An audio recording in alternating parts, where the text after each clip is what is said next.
Hello, everybody, and welcome back to the Games Done Quick Hot Fix.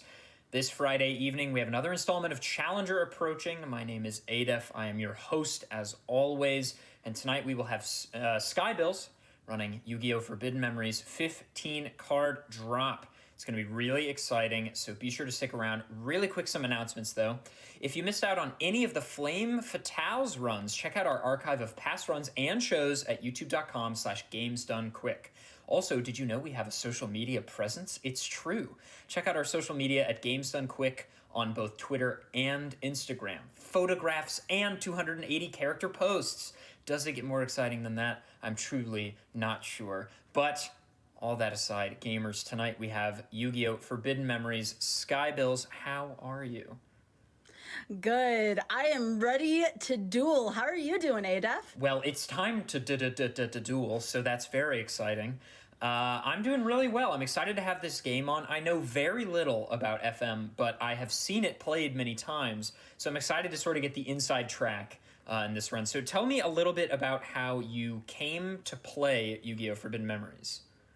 So I actually started watching runs of this as soon as, I believe, oh my gosh, was it even Twitch back then? It may have been Justin TV, actually. Oh, the old days. I had this game growing up, had no clue what I was doing. Again, avid lover of the actual card game. By the way, don't try to compare this to the actual card game. We'll get to that in a little while. I was actually watching a friend of mine, Elvin Cloud, was running this, and that was even before I started streaming. And I just always had a fun time watching it because you never knew what was going to happen next. And through watching it, I actually learned a lot of the fusions while doing that. Yeah. So I never had to have like a super long list of fusions next to me. The only thing I have to have a reference sheet for is the codes to get Thunders and Dragons out of the Star Chip machine there. But other than that, it's really not too bad. Just big fan of the game and big fan of the randomness.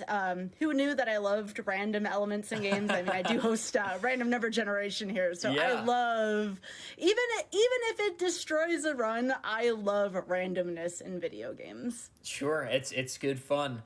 So, Sky, I want to know what your favorite fusion is in the run. I don't want to know the most useful, per se, unless that is your favorite, but what is your favorite fusion? Fusion-wise, I kind of like Crimson Sunbird, actually. It's a fire chicken, as we call it.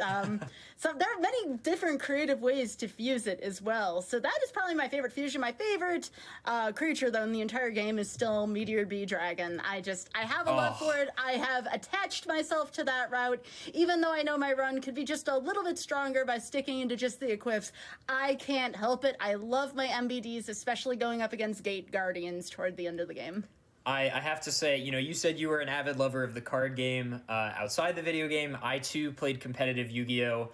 In the 2010s, so I also love Meteor Bee Dragon, big fan. But I think without further ado, if you're ready, we can go ahead and get this thing started. Oh, absolutely. Yeah, let's get going here. I will count us down in 3, 2, 1, go. So again, as a reminder, y'all, this is a showcase, and what does a showcase mean? This isn't an actual speedrun per se, and why that is the case is because we're already starting with a pre-made deck here. I'm using the same one that I used for Flame Fatale through Bad News Nate, so thank you, Nate, for that. All right, hang on, I'm just being super careful here. I don't want to have to reset because of this. Okay, now we can go. So yeah, tell us a little bit about, for the uninformed, what does 15-card drop mean? What does pre-made deck mean? What's going on? Okay, so normally at the beginning of the game, you would have to keep resetting the game on an RTA or real-time attack. And instead of doing that, because we don't have time to sit down for hours and farm the perfect deck, instead, what we're doing here is we have a deck that has already been made ahead of time. Now, there is a manipulation category of this game. So using some of that, Nate had generated a deck for me to use for Flame Fatale. We have 3 Dragons and 3 Thunders to start out with. One of the reasons for doing this is we had a very tight estimate of 255. Now, I know that doesn't seem like a tight estimate, but in a game like this, where this game doesn't owe you anything, frankly, that's a really tight estimate, and folks don't realize that. So That is a big element of why we're doing this. It's also the route that I had helped to come up with. This is probably one of the most marathon quote-unquote safe things you can do. I know folks have been trying to figure out ways to get this to work with marathons. This was the best proposal that I could come up with. And what a better way to do it than through Flame Fatale. Like, that was an awesome marathon, and I was really happy to show this off. So again, while we have a little more time than usual here, I'm going to show this off here. We have 3 dragons here, and then we have our thunders illustrated down here. That is going to be the way in which we do things. However, one of the worst things about this is, well, you have to lose your first match, which goes against everything that you would think, right? Now, for those wondering, yes, it is possible to win this match against Taishin. The problem is Taishin is a really bad sport. And what does that mean? Well, unfortunately, if you win, Taishin will force you to play him again and again and again until you lose. We're trying to go faster still, even if it is just a showcase. So I see you're picking the monsters with the lowest attack power on purpose to, I assume, deal the most damage on every attack to you. Yes, exactly.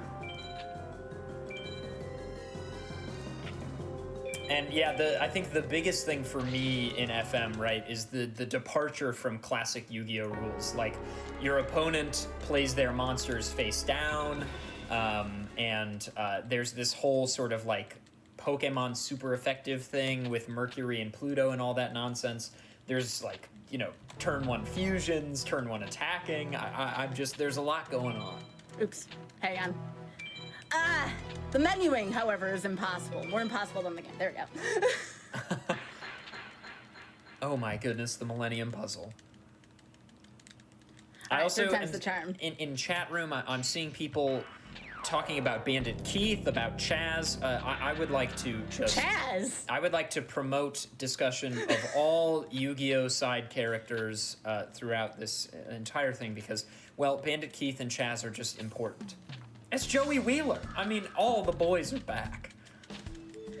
Yeah, so this was before Chaz, let me just say. There are yes. Yu-Gi-Oh! GX characters in this. Also, we're playing in a baseball stadium. I still don't understand this. I didn't understand it from my run. I still don't understand it right now. I've played in a lot of card tournaments. Baseball stadiums were never part of that. So, Sky, I want to run something past you. This is a thing that I have thought about for the past 2 years, I would say. In the Yu-Gi-Oh! Anime, right, it's always so perplexing that Yu-Gi-Oh! Or Duel Monsters, as it's called in the anime, is like the most popular sport in the world, and everyone plays it. But my theory is that if the real world had the level of holographic Duel Monsters technology that they have in Yu-Gi-Oh!, I think it would be the most popular sport in the world.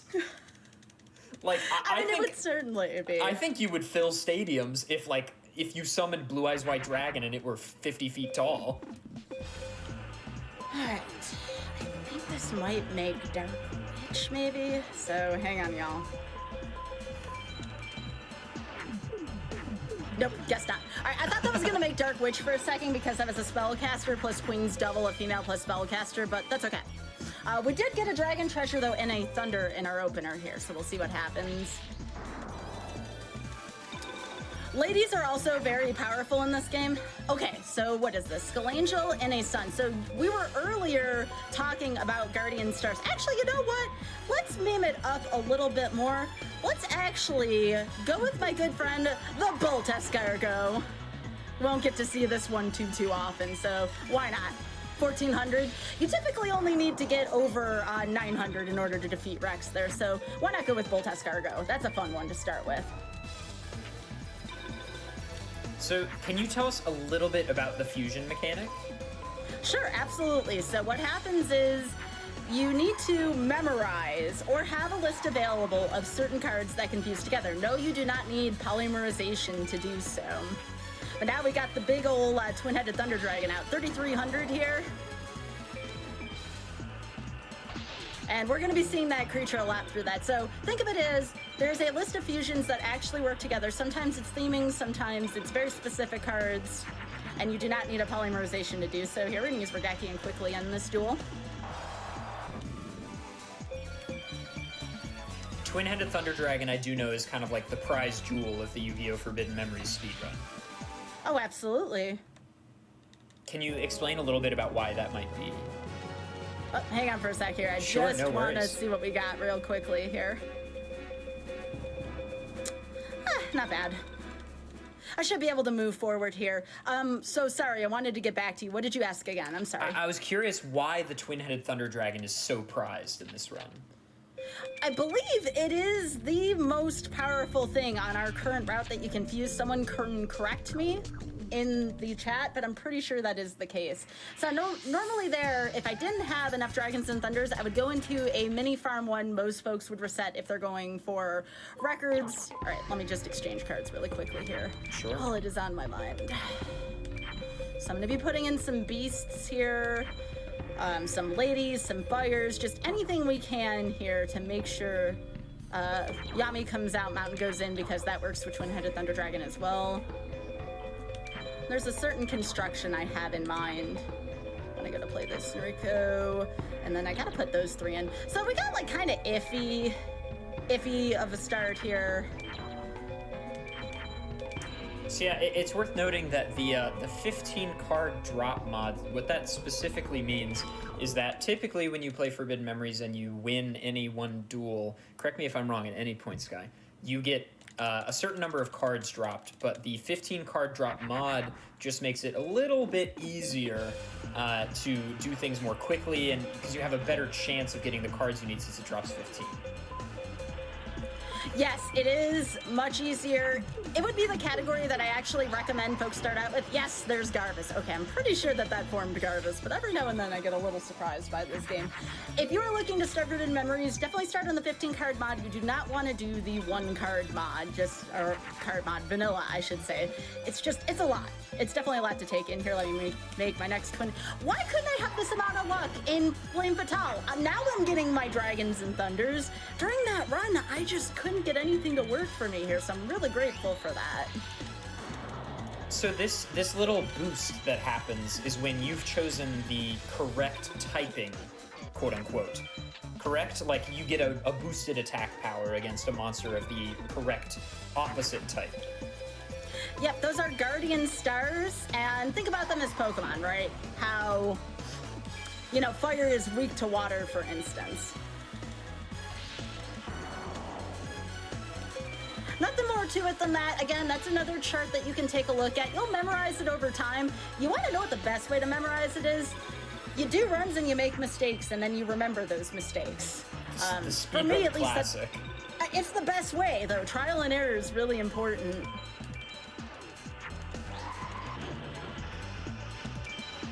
Yeah, but this is going much smoother so far than my initial World Championship. I shouldn't say anything because things are going to go really badly for me from here on out, but, Well, that's kind of the classic, right? Marathon luck is always, well, I guess sometimes when people say marathon luck, they mean good. And sometimes when people say marathon luck, they mean bad. Oh, absolutely. Yeah, nothing really great here.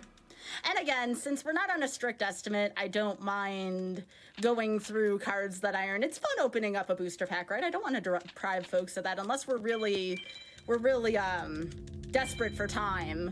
I think we're going to take a look at some of these packs. They will go by quickly, though, so apologies on that. It's just, I'm excited to get to the next card as well, too, right?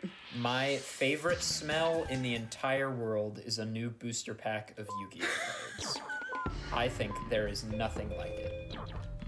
Yeah, why is that? I want to hear your stories about that. I don't know. Well, it's a very nostalgic smell, obviously. I spent so much of my childhood collecting Yu-Gi-Oh cards.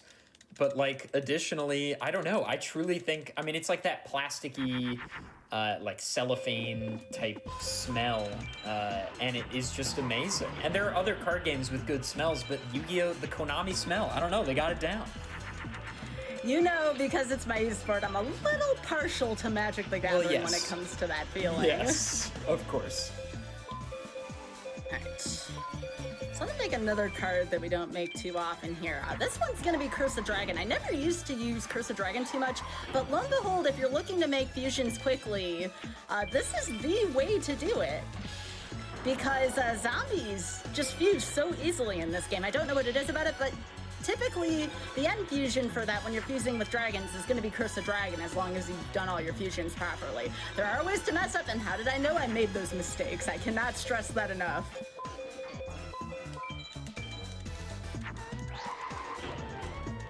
By the way, thank you all so much, chat, for saying hey as well. I'm seeing your comments here. My brain is kind of running just a little bit fast right now because I feel like I got something to prove after that World Tournament last time. So don't mind me and my feelings towards the game right now. I see you all here, and it's nice to see everybody here with the support. Thank you so much. Yeah, I'd like to thank everybody for tuning in to Challenger Approaching this evening, but I would also like to give an extra special shout out to Skybills for joining us. I always love to shout out the runners on Challenger Approaching, and tonight is no different.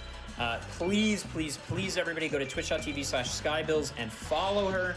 She's a wonderful content creator, wonderful streamer and speedrunner, and you will not regret it. And she's hot off the heels of an awesome marathon run, so like, how can it get any better? Could get better if I can get a couple good drops here. Are those some We finally got some bird drops. So we were talking about Crimson Sunbird earlier. I couldn't get a bird to drop during my run, so it was really good to see those birds. Unfortunately, we didn't get Invisible Warrior there, but that's fine. Plenty of opportunities to get those cards. And when I mean those cards, getting a trap card in particular is really important. Yes, there's memes associated with it and whatnot in terms of Yu-Gi-Oh memes. But you need at least one of those in order to start A-teching. And what is A-teching but unlocking a different drop table off of Pegasus? We'll get into that a little bit later, should I be lucky enough to have some of those drop for me. Alright, I'll put in Bean Soldier for the fans. That's also a fun one that folks like to joke and have fun with. It is interesting that, like, you know, especially in early Yu-Gi-Oh, like this is, I mean, this is an early Yu-Gi-Oh game, spells and traps just are not nearly as important as monsters. And monsters always have taken the forefront in Yu-Gi-Oh, but especially in this early of a game, like, you know, aside from Mountain, which she's about to use a field spell, and she's just discarding it, it looks like.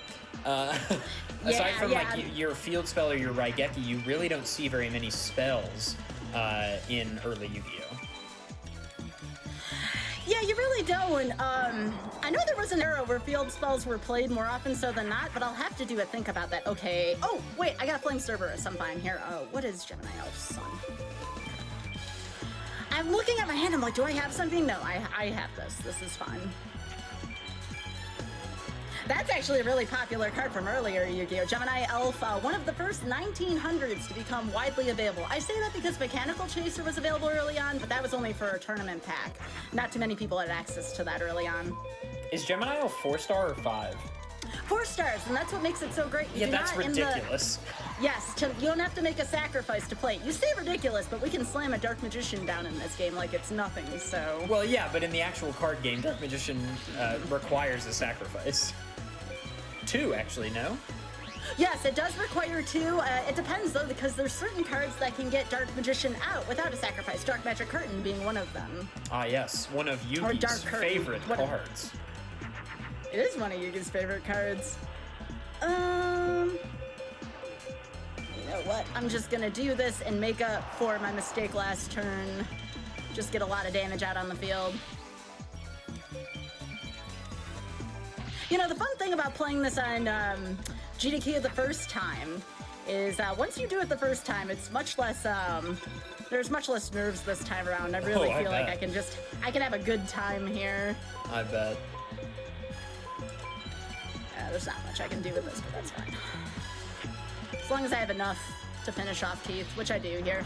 By the way, my timer is not working right now, so there may be times where I ask for my timer. For some reason, my hotkey for Go was not working here. I'll probably take care of that on a break and then adjust my timer accordingly, but I will have no clue what time it is here. Maybe that's why I'm relaxed. Maybe I'm just like, I got plenty of time here. Yeah, Oh, that's good. Sorry, if at any time you want to know your time, you just let me know. Also, yeah, there's a great point in the chat. If there are any questions at any time, I'm happy to field questions to Sky about, you know, sort of what's going on. That's the benefit of a sort of, you know, of hotfix is we have a little more maneuverability as far as chat interaction. Actually, this is a great time for questions right now. This is just a cutscene right now. We're just talking to Joe Nochi. Yeah. And all that's going on is you're given the tools to, and I'm gonna use it, extracting the Millennium items. And again, in Yu-Gi-Oh, if you're extracting something or stealing something from someone when you win a duel, you're typically not a great person in this series. So why they decided to make the Pharaoh look like a bad person in this game, which technically in Season 0, the Pharaoh is a bad person from what I understand. I don't know why they would introduce that concept without us having knowledge of Season 0. So it's kind of awkward. So yeah, the chat brought it up. We did get 2 dragon zombies off that drop. Dragon zombie is a level 2 dragon, or a dragon that has greater than, not equal to, greater than 1500. What that means is if we fuse dragon zombie with a single thunder, that will make a twin-headed thunder dragon and take out part of the process. This is important later on if we have more equips available to us, because then you only need 2 monsters to fuse and then the rest can be equips. Again, pretty important down the line, especially if you're not running MBD strats like I do.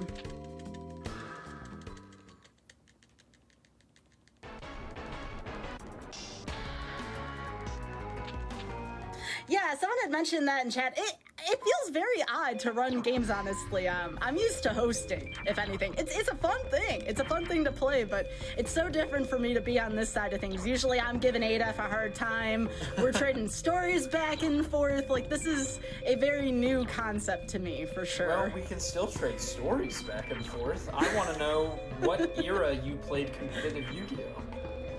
What era? Well, I started in Legend of Blue Eyes. Oh, Okay. I actually had a couple different eras. Legend of Blue Eyes up and through whatever couple of sets were after Invasion of Chaos, because I did play a lot during the Invasion of Chaos era. Okay. Let me just get this first fusion off. Shotty's typically not one you worry about, but still, I want to be making good decisions throughout. It's good for practicing.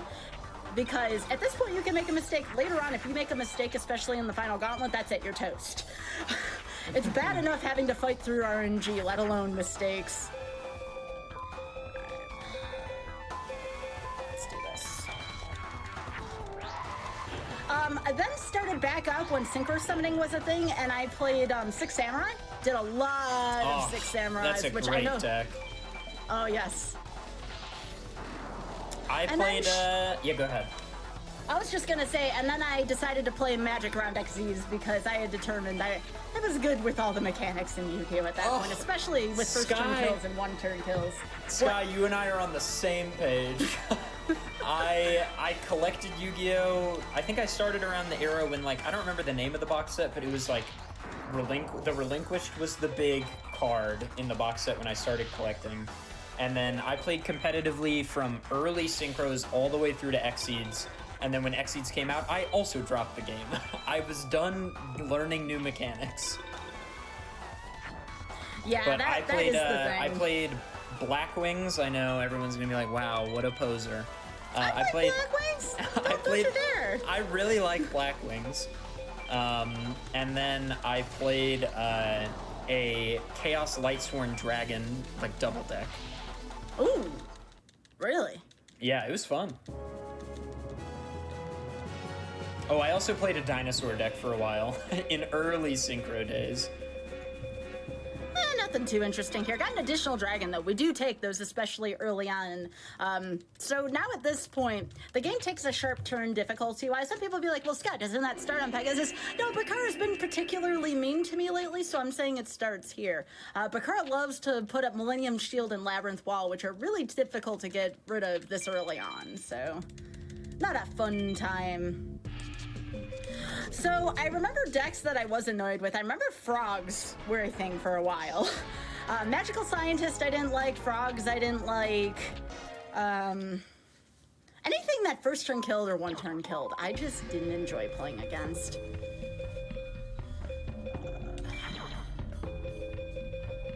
I'm gonna double check my list real quickly here. Oh, I should take, no, I don't need Candle of Faith, do I? I think Sky and I less, like... I'll take it, just in case. We less, like, disliked Xseeds per se, and it was more just, like, we liked how Synchros played, and now a new thing is being introduced. I'm okay. Like, I never even really played against Xseed decks. I was just, like, kind of done at that time. Oh, to answer the chat, I've Yata Grasu locked people before. It's still not fun for me. Plus, I got into speedrunning when I stopped playing Yu-Gi-Oh, so my life took a different turn.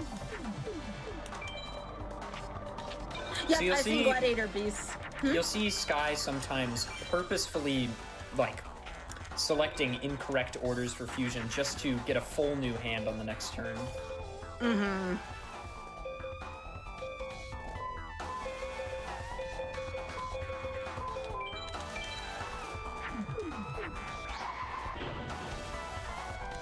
You're going to see me pick Mars here because Pluto is weak to Uranus. Yes, I was going to say that's only a Spirit of the Harp, so we're going to shift our Beam Soldier to attack mode here. Get that 1400 in for the fans. I know folks love the Beam Soldier. Oh, we do love the Beam Soldier.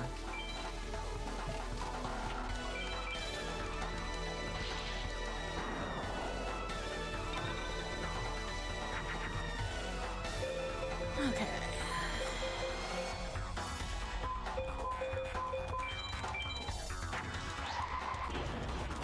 So we don't have an early shield or wall, so I'm trying to take a really big advantage of this here. We're going for it on the Curse of Dragon here with the equip. I still have Regeki, should a shield happen here. A little bit of a bold move, admittedly, but I just want to get this battle done with. Dark Elf is a wild card, a 4-star 2000 attack.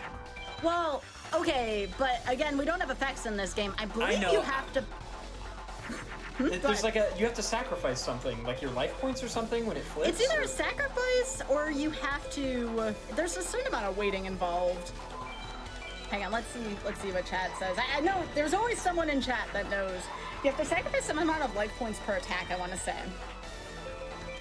Also, that one of the monsters you just fused, like, is it Cyber Soldier? Or what is it called? The one that, like, its ability in real Yu-Gi-Oh! Is you can use it to... Its special ability is, like, you can tap it, for lack of a better word, to, special summon fusion monsters. So you could just, like, turn one summon ultimate... Oh, Cyberstein! Cyberstein, thank you.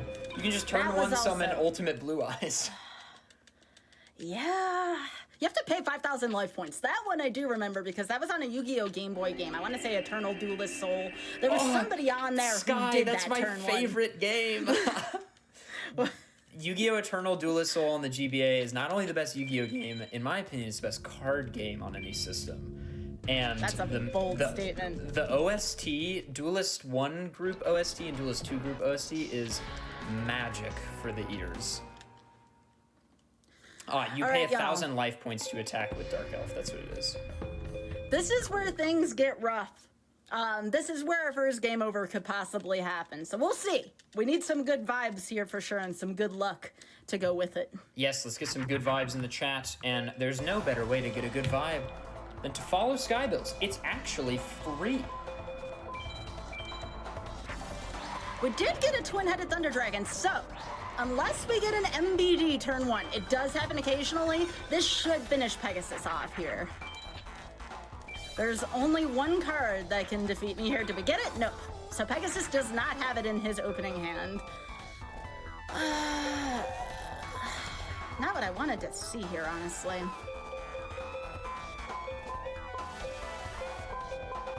Let's just do this. Put Snake Hair out, we'll get an easy 1,500 here. Oh, I could have defeated that shark, that's right. I should have known that was what was there.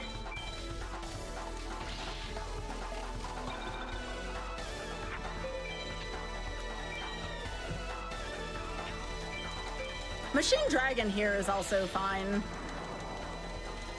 It's so funny to me that the AI gets baited into playing a low attack monster to destroy yours. Just because they're like, oh, I can do life points. But in reality, they are giving you free damage. Yup. Yeah, that is true. There aren't a lot of card game video games. I actually like video games based on card games. So Duelist of the Roses is definitely one I enjoy. I actually don't know how to run that one yet. Oh, right, that game has a great soundtrack. I'll make some fusions here just so, so we're gonna make a pumpkin here and then we're gonna make, I have to make at least one fire chicken for the fans here. I said that was my favorite fusion.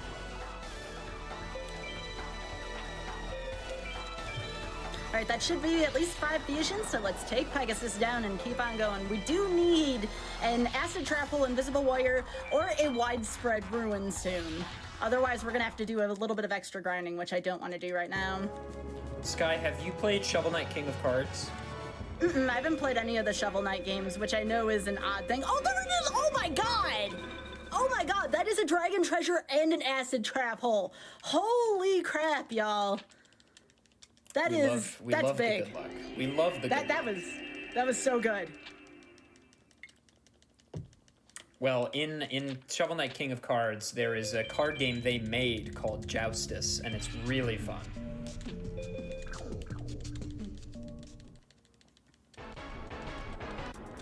All right, let's keep on going. So now with that ATH, we've opened up being able to tech Pegasus here, which is great. I'm really happy about that. So,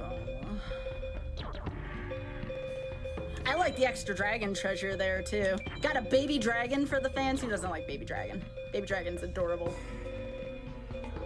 All you need now is a time wizard. I love Time Wizard. Unfortunately, I think our time for one has passed, which makes me sad. And I guess I'll play an ATH here as well, just to have it in the deck, and then I don't have to do this again. Unless I lose to, like, a Black Skull Dragon here. Please no. Please no, Ishizu.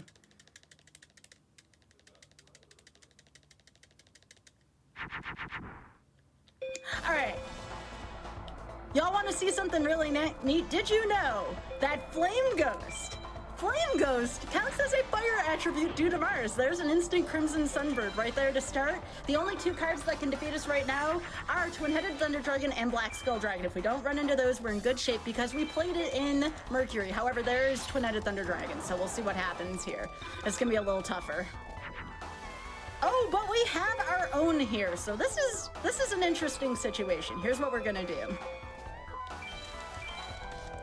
We have our own. I'm hoping that Ishizu doesn't do anything funky here. If she doesn't have a counter reaction to that, Ishizu will shift her Twin-Headed Thunder Dragon to defense mode, and we'll be able to go on our merry way with this match.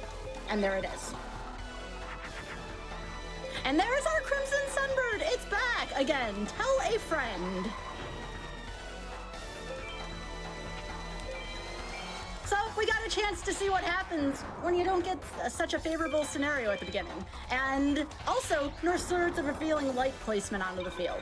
I'm okay with this, even though things started out a little rocky here.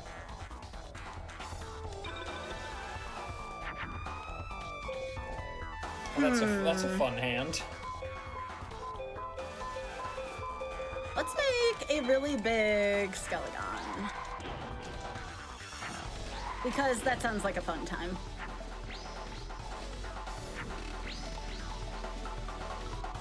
We can put that in Pluto as well, too. Now, if I really wanted to play it safe, I could have put them both onto the Twin-Headed Thunder Dragon and been like, well, I am now Black Skull Dragon proof. Again, we don't got time for that. We're not in a marathon. We don't have to worry about absolute disaster here. Let's just try to go fast. We have that luxury now.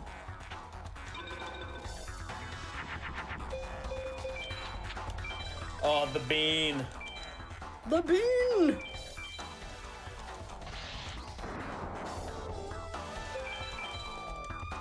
Damn, we're in there. Yeah, that's a really good point there from Nate in chat. The AI generally won't play Magic for the first 3 turns, so that is a thing as well, too. Got a baby dragon there, it's okay.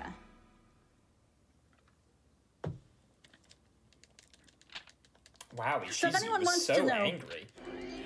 Yeah, I don't like that because Ishizu's not that angry, at least in the anime episodes that I've seen. She's so chill in the anime, even in the Duelist Kingdom arc where she plays such a central role on the blimp. We're gonna try to go right through Kaiba. It's just part of my route. Most of the time you can go and start farming Pegasus at this point. This is more of a personalized thing, and again, this is a showcase, not a run proper here, so I don't mind taking my traditional route through here. Let's get rid of Kango as well. So, Baby Dragon, and I I guess we'll take Water Element. Water Element also counts as a lady, so if we get a rock and Water Element, we can still make Mystical Sand with that. It's really cool when you get cards that double for fusions like that. Same thing with Flame Ghost.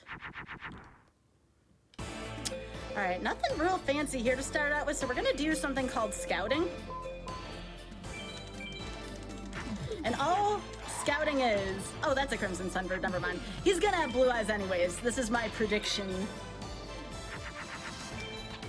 Dissolver Rock is evidently also Mars there. That's Blue Eyes Jr.? Okay, see? Scouting. Didn't make the bold play. Okay, so we have our Twin-Headed Thunder Dragon here, but the problem is we can't get over Blue Eyes Jr. right now. We most likely will game over here, but we have 2 Dragon Treasures in the deck and a Regaki, so we're gonna hang on to that Dragon and Thunder for a couple turns, and guess what? If it doesn't happen, we'll just game over Trigon. It's not a huge deal.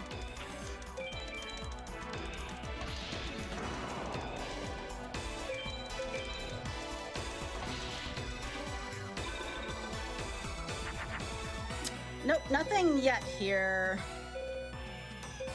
I may want to use one of my... We have a ton of dragons in this deck, so here's what we're gonna do. Actually.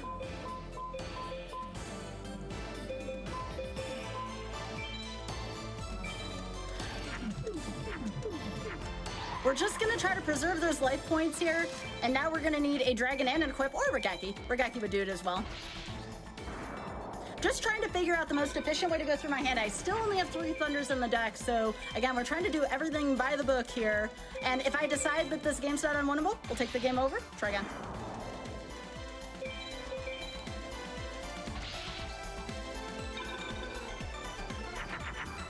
Hey! My hand stinks, but we do have a Regaki here. Yo, this song slaps. Yeah, it does.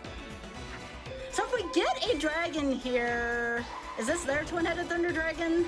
What is this? Leogan, Flame Cerberus. If we get a dragon here, we're back on track. But I have to get a dragon here, otherwise we're still in trouble. Oh, game. You are a mean, fickle game. All right, I think I might be able to fake out Kyber here. So we're gonna try one more funny strat here. And if I game over, guess what? We're just gonna do it again.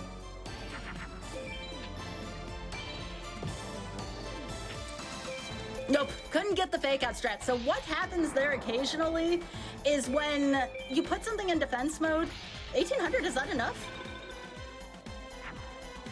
No way. Wow. Kaiba's just gonna... Kaiba, you're playing with me right now. I don't like this, Kaiba. All right, I guess we're going for it, y'all. One last chance. One last effort.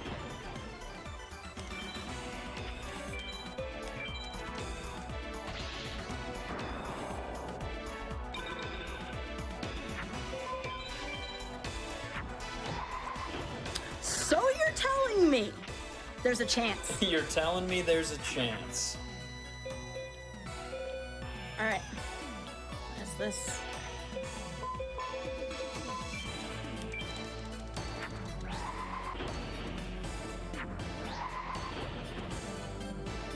All right, so here's what's going on, y'all. I could die doing this, but if we defeat all of Kaiba's monsters, Kaiba will then be magic locked. He will have to use a creature. He could use a creature and wipe out my Cursed Dragon, but we have to take that chance. Like, again, we're trying to go by the book here.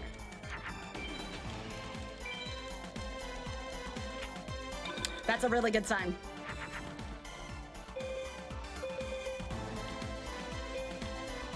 So we're gonna play it safe here. We're gonna actually shift Cursed Dragon to defense mode here. We're at 150 life points.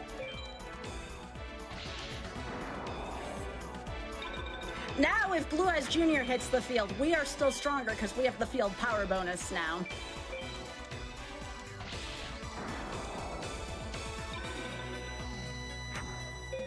Oh, well, that's just perfect. There's our level 2 dragon that I was talking about there.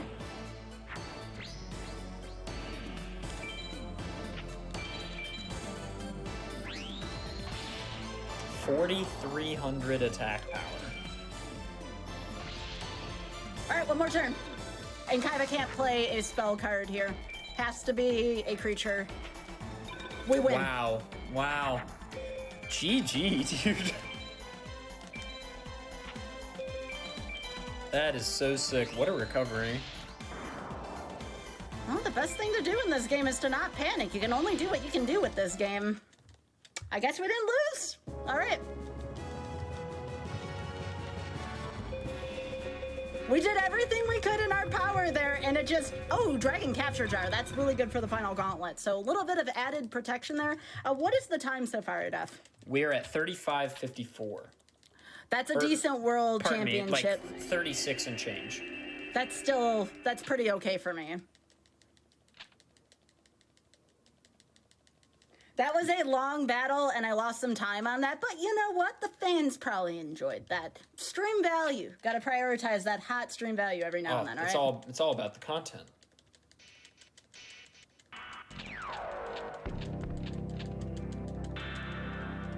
All right. Let's go back to ancient Egypt.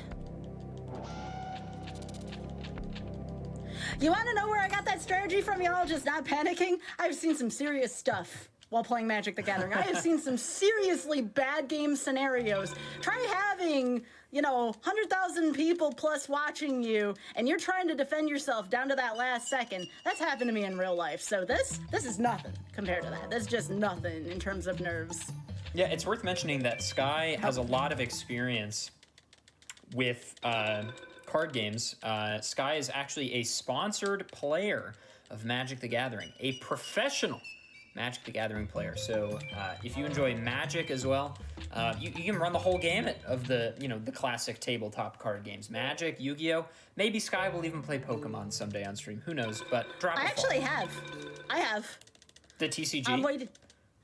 I'm waiting for a card called ADP to rotate. As soon as ADP rotates, I'll be back on Pokemon as well. Let's go. Yeah. There's a card I don't like in the format currently. Once that rotates, and I believe it rotates just like Magic, I'll give it a try again. I gotta make sure I hit double Mythic first, though. In Magic the Gathering Arena, I am double Mythic, and I've been so for 19 months straight at this point. I'm waiting to go for month number 20 right now. I'm working on it right now. I'm the only person, I believe, to ever do that.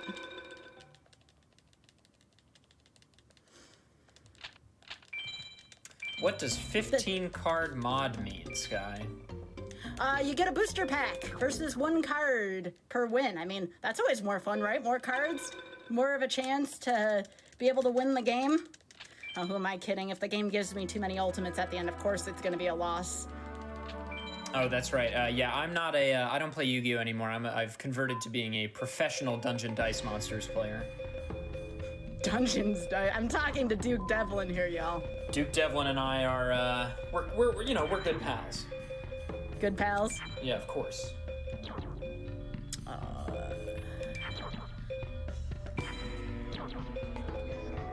I guess we're gonna go with the max amount of Baby Dragon for Joey Wheeler. Oh no, we already have 3. Well, that's unfortunate. We'll put our bird back in then.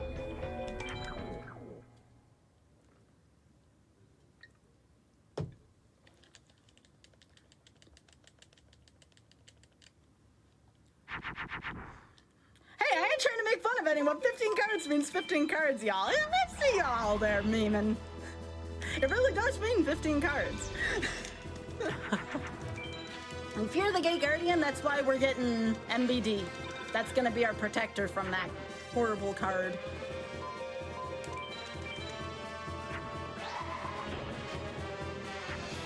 Hey, I miss my Time Wizard. I don't have a Time Wizard in this run. So what is the, Sky, I've been meaning to ask this.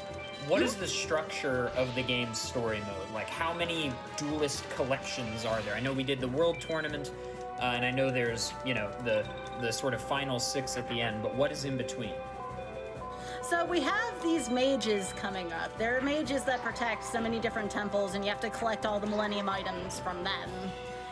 So at the beginning, we skip all of ancient Egypt at the beginning, and I think that's just dueling all of the Pharaoh's friends and Nemesis and things like that. So we skip that whole first section. It's supposed to be not a tutorial per se, but the game's attempt at a tutorial. Then you have World Tournament, and after World Tournament, it just says, okay, well now we're gonna put you against all of these high-level mages, and good luck defeating them. You're on your own now. So that's kind of the gist of everything. Again, we're making the maximum amount of fusions here just to make sure we get a BCD ranking here. Could have also probably redacted there and had the same, in fact. I just like using sometimes. What is a BCD rating? What is A-Tech? What are these things? Those are just drop tables. There's different cards and different drop tables. Okay, and by doing certain things during the duel, you get different drop tables? Yes. And we'll talk about that more during text. We got an extra thunder there. So we can buy a thunder, and we just got an extra thunder. That'll give us a total of 5 thunders. That's pretty good. And why are thunders so important? Again, we really need them in those Pegasus matches because it's really difficult to attack Pegasus if we're not sitting on a twin-headed thunder dragon to protect us. So that's pretty significant. We're just doing a bunch of menuing here, just so when we get out of our farm, we can go directly into the mages. That's all that this is. This is just story progression. Our really last big bit of story up until the final gauntlet. There's not much story in this game. Y'all aren't missing much. This is about a pharaoh trying to save Egypt from greedy leaders who are trying to get the power of the pharaoh via the millennium items. That's it. There you go. There's the story in a couple sentences. That backdrop is cool as heck. Oh, yeah. I love the, like, millennium insignia in red over the pyramid. That's cool as heck.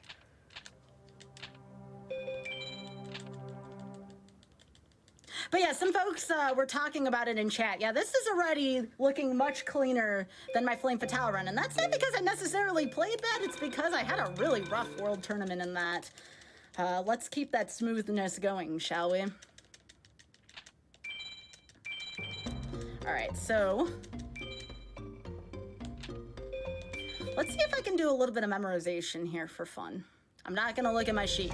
I have critters on my second monitor. Everyone can attest to this. I'm gonna see if I can memorize this.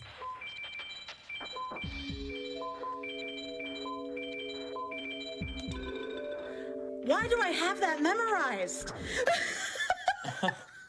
Well, if you do it enough times. I suppose, yeah. All right, now this is the part where I have to do a little more focusing. You'll hear me say numbers. You'll hear me.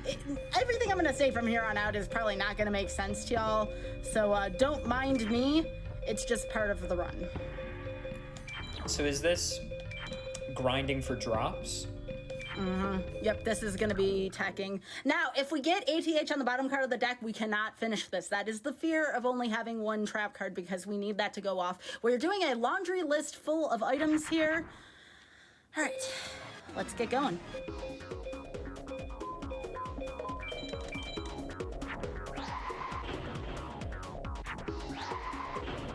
Two. Defense mode. 2-0.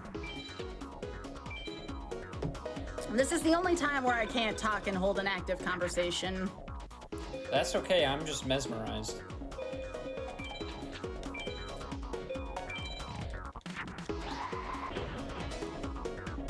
Now, this doesn't count as an effective attack, so that second number will remain to 0. I figured that was Meteor Dragon. That's one of the advantages to knowing the Guardian Stars. This is pretty scary until we get a Thunder right now, so if I seem like very nervous right now, don't mind me. Okay. I'm gonna set this down. I don't think this is a Faceless Mage. No, okay. That's the only fear right now, is if I get a Faceless Mage, I'm gonna be in pretty big trouble here.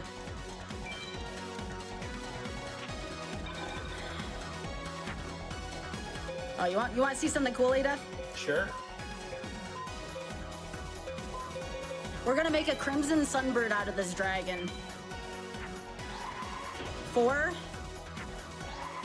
5, Crimson Sunbird. Huh.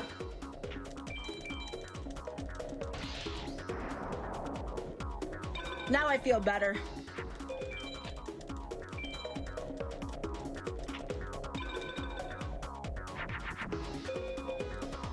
All right, let's make a Queen of Autumn Leaves, and then that'll count as a fusion.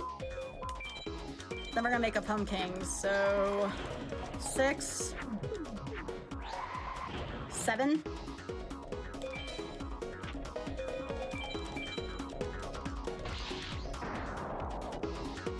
You enjoying this free duel music, Ada? Oh, this is the classic. This is the Yu-Gi-Oh! Forbidden Memories song. This is the one whenever you turn into a Yu-Gi-Oh! FM stream, this is the song that's always playing. Because people are in the middle of one of their big grinding for drops sessions. Alright, so there should be 10. No, you do not need polymerization for fusion, so for all those of you watching in the chat and on YouTube at some point, do not try to apply traditional Yu-Gi-Oh! Rules for this. I promise this makes zero sense whatsoever. So, after this duel, perhaps, but I am just so confused. What is happening? No, that's fine. That's fine. Spell activation's gone off. I believe that's still 10-0.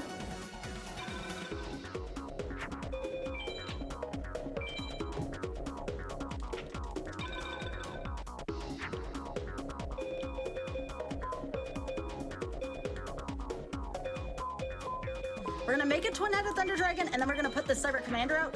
Why? Hang on, 11, 12, 13, and then we're gonna get rid of it. And the reason why we're doing this is we do need to go below, not equal to, below 7,000 life points here. But we still gotta make sure that we clean the field each time, otherwise we're gonna get Regaki'd.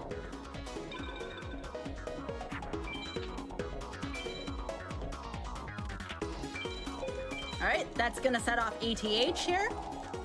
That's another requirement down. Surprised we don't have equips yet. All right, so we're gonna get rid of Pumpkin here.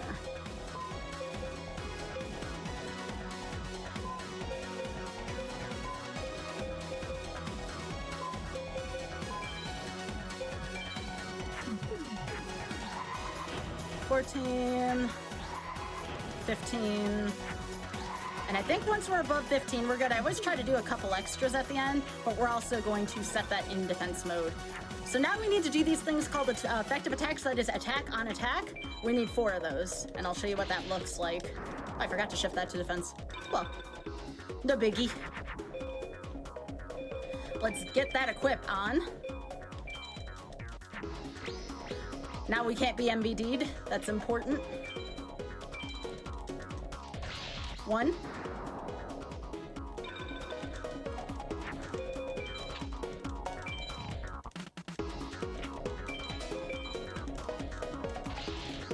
Alright. This will be the second one.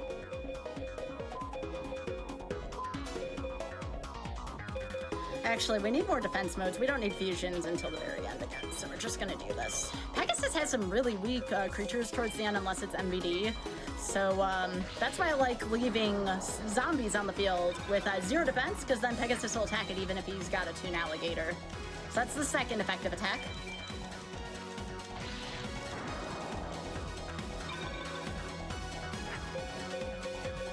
Is this an RNG manip? Oh, absolutely not. No, that's its own thing. Okay, I'm completely lost.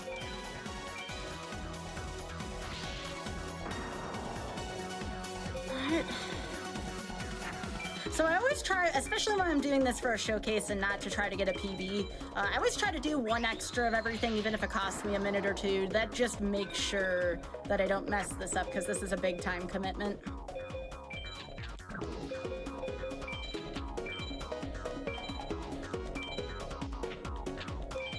So you'll see me probably do an extra turn or 2 just to double check it.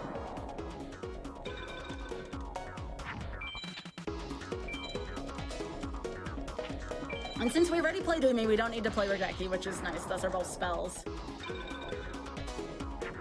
Now, I probably technically could finish here, but here's what we're gonna do. We're gonna make a couple extra fusions. So there's 3 cards left in my deck. We can have 0 on the dot, but no less. So, as long as 0 is present, we're fine. I technically, again, 3 cards left. I'm just double checking everything. Actually, this should be fine. Yeah, that's fine. Let's just go for it now. I just had to do a little bit of math in my head. Math is not my strongest suit all the time. As long as it's 3 or less, it's one of those that where it's equal to, it's fine. Okay. Anything good? We got an Osceola hero. That's a Thunder. Bright Castle! Bright Castle! All right, okay. Thunder, Bright Castle, Bright Castle. That is a fantastic start to the tech attempts here. I'm going to do a quick save real quick just because we are on a marathon. Better to be safe than sorry here. I normally don't do this, but again. Can you explain what's happening, please? Okay, so like, think about it as I'm going on a trip to the grocery store and I got to get the list in its entirety. If I miss one thing on the list, it's not a successful thing. It's not a successful visit to the grocery store. So, hang on, let me just do this real quick. And I'll put an extra Bright Castle. I don't want to put too many equips in here, by the way. So 3 is probably my limit. All right, I'm gonna try for a card called Megamorph. So, Adolf, there are 2 drop tables that Pegasus can have. Think of it as 2 groups and categories. If I do the grocery list right, I open up the better category of cards that can drop. Okay. So you're meeting a series of conditions in order to get the drop table you want. Correct. Okay. And those conditions are as follows. How many fusions did you make? How many traps did you activate? How many effective attacks did you make? And how many equips? Equips, I have to be less than 7,000, and I have to activate a spell card in addition to all the things you just said. And I have to be less than 3 cards of the deck, less than or equal to. I think I'm following. And a partridge in a pear tree. Oh, yes, of course. Right. All right, I'll let you focus. You're fine.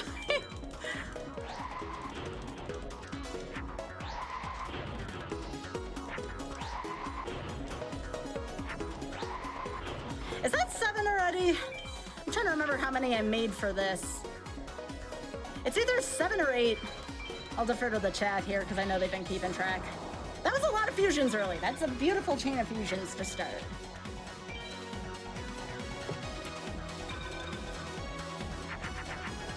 All right. Another beautiful fusion chain here. Here we go.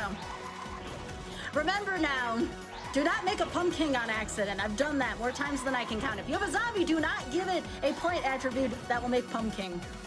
Why? It's the way the game goes, like. All right, I believe that was a full 4 fusions. We used our whole hand there. So I believe that we're at 11. All right. All right, let's just do it again. Beautiful. It's taken me a while to get to this point. I'm really happy with the fusion chains I've been making. Plus the equip, that's another thing. We haven't gotten into our effective attacks yet, which is fine.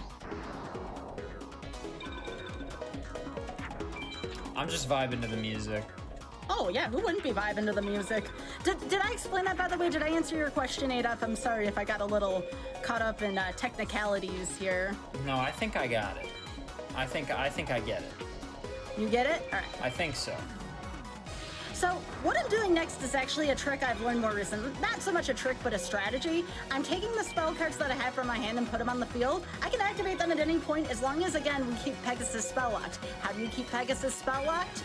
Well, you make sure that he has absolutely nothing on the field.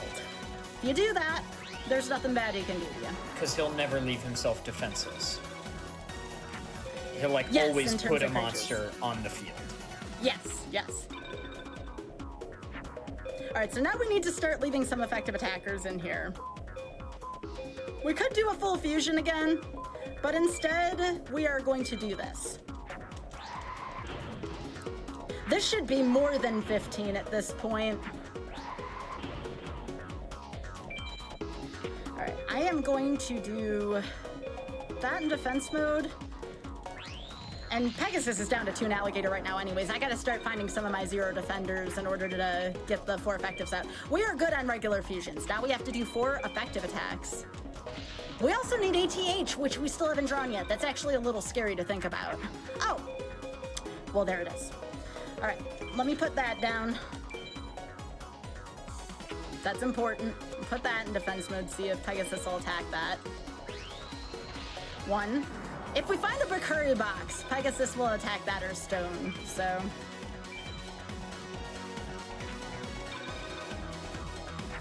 So now we gotta start putting some little things down. Now, I could be a little more efficient here. I don't wanna be playing with fire right now, frankly. So I am just gonna play it safe. just try to get through these turns input-wise as fast as I can. I'll probably activate Umi soon, just so I don't forget that. All right, there's our ATH activation.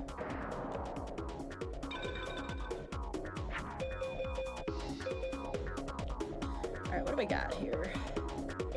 I'll probably get rid of that.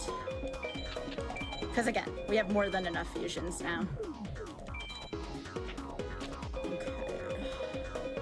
Checking. I said I'd activate Umi, so let's activate Umi.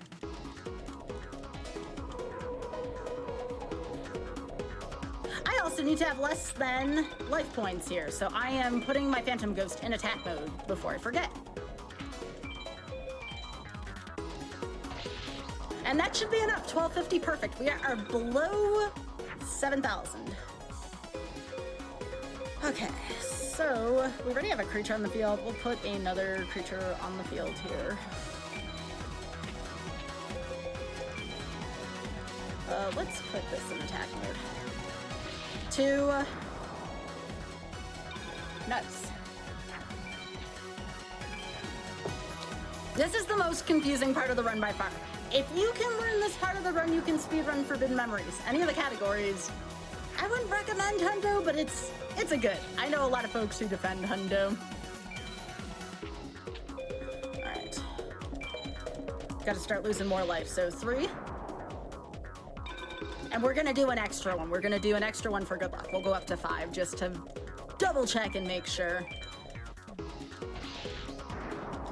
We've already equipped. We've had the field. ATH has gone off. Gonna do this. So for anyone just tuning in, and I hope you don't mind, I do a little interjection here, Go for Sky. it, go for it. For anyone just tuning in, basically this is Yu-Gi-Oh! Forbidden Memories, and Sky is doing a showcase of 15 card drop. This is a mod where when you win a duel, the game drops 15 cards instead of 1, so you're 15x more likely to get the cards you want, right? That's the, of course, very scientific mathematics behind it. And what Sky is currently doing is farming cards, because there are certain cards, specifically equips, that she wants, including but not limited to Megamorph, Bright Castle, etc. And these cards can drop from Pegasus, which is a free duel she's currently doing outside of the story mode. Stop me if I get anything wrong. No, you're fine. I'm actually going to end this right now, I think. She's doing something called A-Tech, where she is intentionally drawing out the duel and meeting certain clear conditions in order to get a more favorable drop pool of cards, which means she might get what she wants. Got another Thunder. Got another Got 2 DCJs. Nothing good there. What is my time right now, Adef? 58:33. All right, I'm gonna try for Megamorph 1 to 2 more times here. Again, I'm trying to get away from this part of the run, y'all. The game is just not having it right now, so we have to, unfortunately, do this. I try to minimize the amount of time I do this part of the run, but sometimes the game just doesn't want you to have things. Yeah, and I mean, this is the bottom line with Yu-Gi-Oh! Forbidden Memories runs. You do a lot of very specific free duels in order to get what you want. Also, DCJ is Dragon Capture Jar, for anyone curious. Yeah, that is one of the few cards in the game that can take down Kaiba's Blue Eyes Ultimate Dragon at the end. You never want to see that card. You never want to see Blue Eyes Ultimate Dragon. If you see that card and you are not prepared within a turn or 2, you're dead. And that's in the final gauntlet where you have to defeat, we'll call it 6. I'm probably going to do final 6 instead of 7 since this is a showcase again and we're not trying to PvP.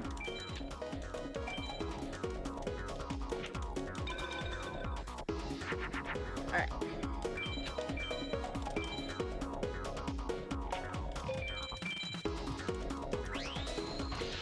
The only bad A-Tech is an A-Tech that's not an A-Tech. If you did everything you can, you get the A-Tech, you don't get the cards to drop, that's RNG. As long as you're doing your job and you're trying to do it as efficiently as your skill level allows, just keep going. We're gonna put this flower in last again. We're gonna start doing our effective attacks right off the bat. Sky, I'll also say that maybe we should, if it works for you, take our first break after this A-Tech attempt. Absolutely. Great. Do you want us to reveal the cards after the A-Tech attempt? Ooh, that's fun. Do you want to hold that over our break. Yes, give the viewers something to return for. I love it. A little cliffhanger. Yeah, cliffhanger. That's the term I was looking for. Cliffhanger. Perfect. I like that. I do not like to see these spell cards this early. That's bad. That's really bad.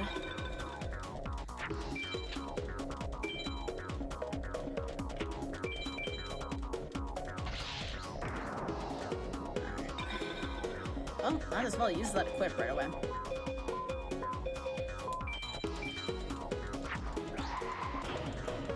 Suspense, that's another way to put it, yep.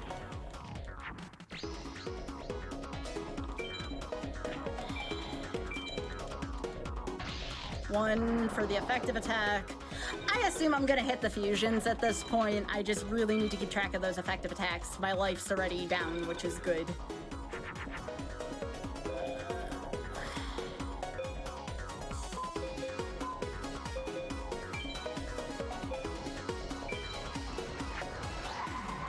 I'm gonna try to see if I can do this a little quicker. Like, I don't want to get rid of that second one, but also at the same time, I really need to move on these attempts here, considering the last one was really bad. It was really bad. So, I mean, again, I say that in the DCJs will save me, but for right now, it was not a great attempt.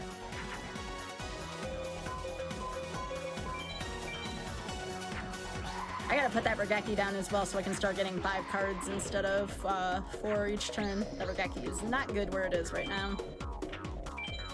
So I think this is 2.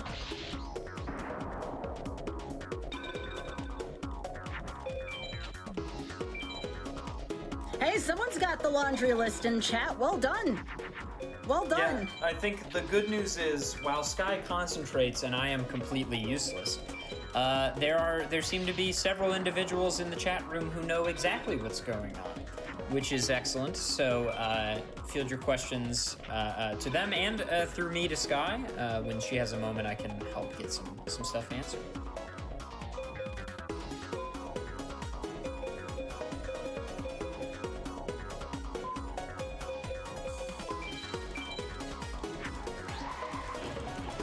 Yo, there is one person, by the way, counting in chat, and your count's pretty accurate. Thank you so much for a little bit of extra help there. It's good. Sometimes I get so caught up with being on Showcase that I sometimes forget about things like that, so thank you.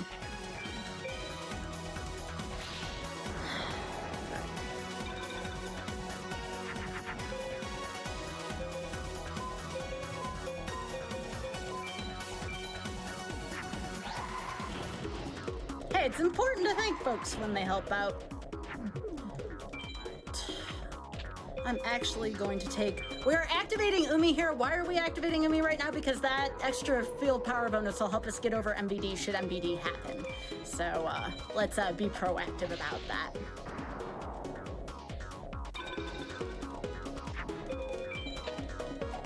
No, Adef, you can't like Blue Eyes. That's the enemy in this game. But Kaiba's my favorite character in the anime. I love Kaiba too. I love Eric Stewart's voice acting, but Blue Eyes is bad in this game. It's really bad. That scene in Kaiba's duel versus Ishizu in the Battle City arc, when the Blue Eyes calls to him from his hand and reminds him of his lost loved ones. Good God. What a good sequence, especially in the sub.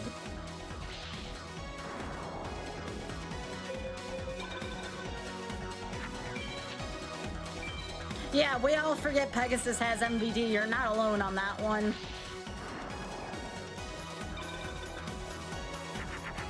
Alright, 2 cards left here. I'm gonna be extra careful here. I'm gonna use this. I'm gonna make 1 more big fusion chain. Next turn, let's get a little bit of damage in here.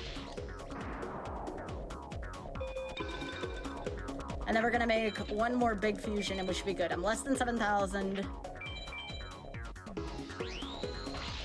ATH did go off earlier. All right. Double checking everything here. Yeah, I think 1 more big fusion ought to do it here.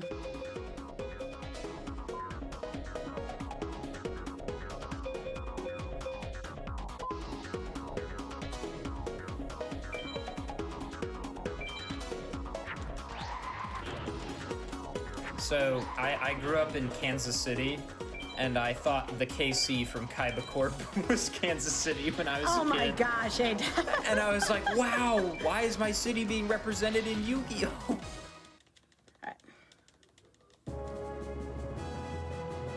All right, we're not going to look at the cards. Nope. All right, gamers. There's my A-Tech. We got the A-Tech. We'll do a 3, 2, 1 pause. And gamers, we'll be back in just a few moments with some more hotfix, some more Challenger approaching, some more Sky Bills, and Yu-Gi-Oh!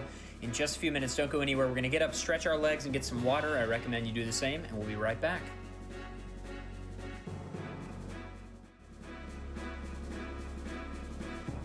Hello, everybody, and welcome back to the Games Done Quick Hot Fix. My name is Adef, and this is Challenger Approaching, the show where we showcase challenge runs and the runners who perform them.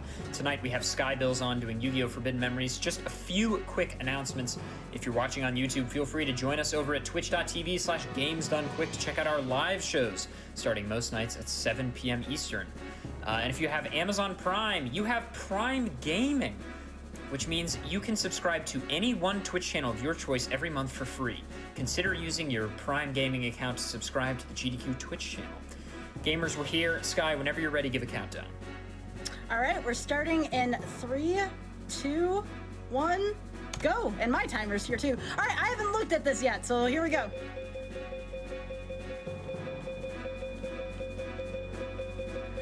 Okay, so we got a wide spread. That's a good defensive thing. I don't like this. To give you an idea right now, I usually go into the last part of the game at 114. We're not going to do that probably this time, unfortunately. So that's okay. Again, this is why it's a showcase and not a PB attempt. But dang, game's just being like, nope. And I'm like, why? It's not very nice. But widespread is a pretty important spell. It's a good defensive spell for the end of the game. I'm going to give it up to 5, 6 attempts. We did get 2 Bright Castles to drop earlier. I would really like a Megamorph for 2. Like, I would really like a Megamorph for 2. All right, so a little more of this. Y'all just please be patient with me. We're going to do our best here, all right? We're all just vibing to the music. If you're not vibing, here's what I want from the chat room. If everybody wouldn't mind just posting their favorite vibe-related emote, I'll start. And just vibe out with me. We're vibing to the music, we're vibing to the Yu-Gi-Oh! And Sky's putting on a great show. And on that note, gamers, guess what?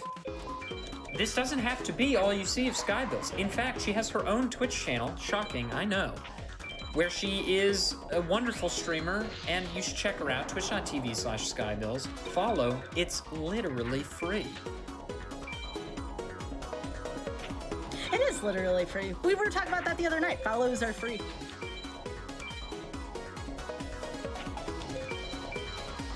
But yeah, if you enjoy this or you enjoy Magic the Gathering, and usually the front end of my month is full of that double mythic quest that I was talking about earlier from Magic Arena, the later half of my month is speedruns and some casual Let's Plays as well, because who doesn't like a good Let's Play once in a while? I'm a fan. We're all a fan. Lots of good vibe emotes in the chat. I'm loving these. I'm loving these.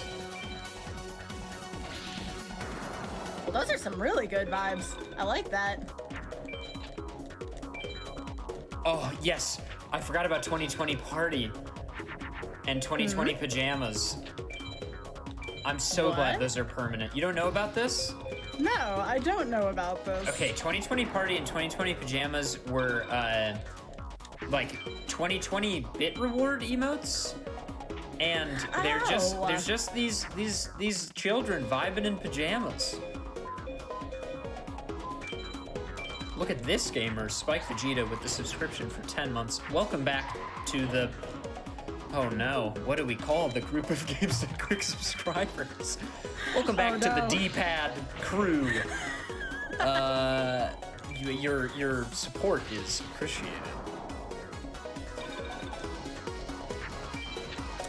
Spike is a big reason why I also Spike Vegeta and I Ate Your Pie, 2 very good friends of mine that I'm very lucky to have met, are big reasons why I also run this. So have you all heard the good word of Momam? If you haven't, you should learn about Momam, okay?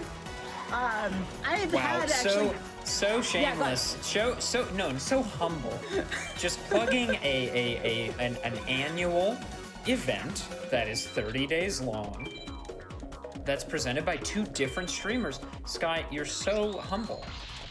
So Those are my friends.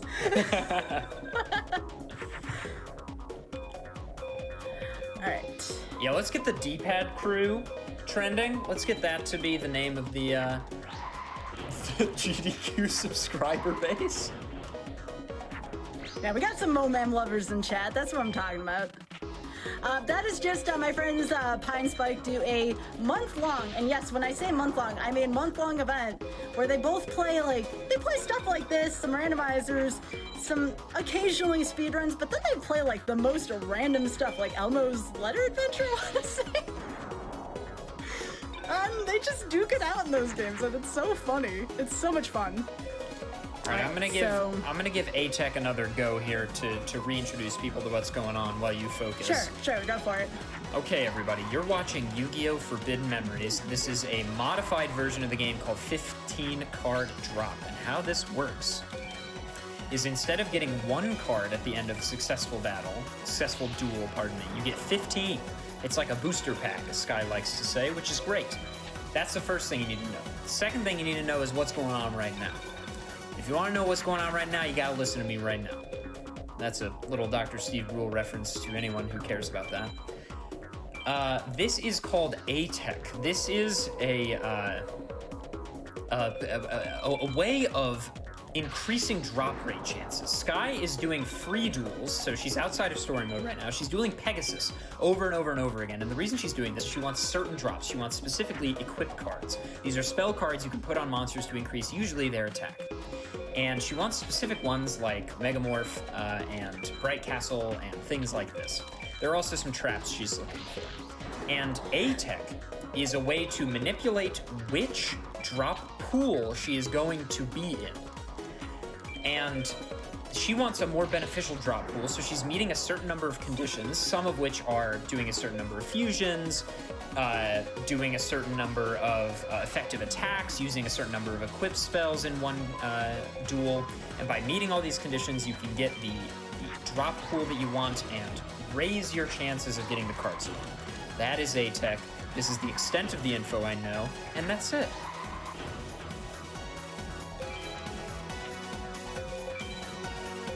Wait, Spike, did I really introduce you to Elmo's Letter Adventure? I played Elmo's Number Adventure in like a long, a year and a half ago. It's quite the video game. All right, this should be it here. One more fusion chain. I already activated a spell. I always, when I'm showcasing this, I always double check everything. Even if it takes me a little longer, I'm fine with that.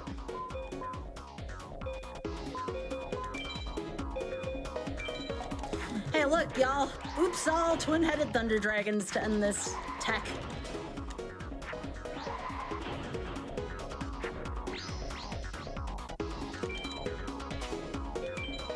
It's a beautiful field.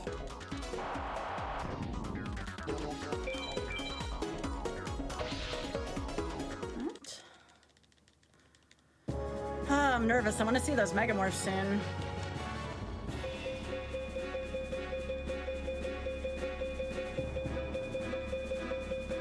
Oh my gosh, that's bad. It's all good. It's all good. I guess we're gonna try. I mean, again, we're doing everything we can. These are some of the faster techs I've been able to pump out, but my goodness, this is 5 and I haven't seen... Are you all sure that Megamorph is more common than MBD? Because I'm starting to wonder here. All right. Got another Thunder. We're getting our Thunders. Yeah, the RNG has been terrible so far. Like, Megamorph's supposed to have a decent drop rate, and the fact that we haven't run into one in 5 duels, dang. All right. Well, we gotta keep our heads up and we gotta keep going, y'all. That's all you can do with this game. When the game treats you like this, you just gotta keep going. Exodia pieces don't count for anything because you really can't get the legs. So not only that, Exodia would be kind of a slower strategy anyways, even if it was a thing. Right, I'm gonna put this down.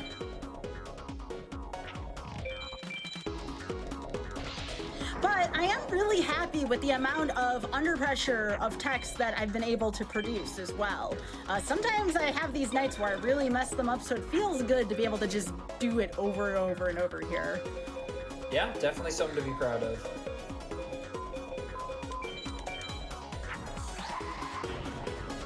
Oh, it took me 66 duels for a 2 MBDs to drop one time. I really hope this isn't one of those nights either. Ask any of the Forbidden Memory runners in chat. These days, they happen. They happen every now and then.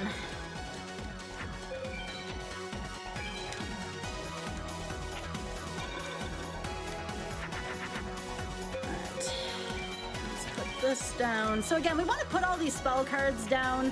One of the reasons why we're doing this again is because we can then take the full 5 card hands at a time here. Why can't you get the legs? Because they cost, what, 1 million star chips or something, or just under 1 million star chips? I'm not exaggerating either. That's actually the way it goes.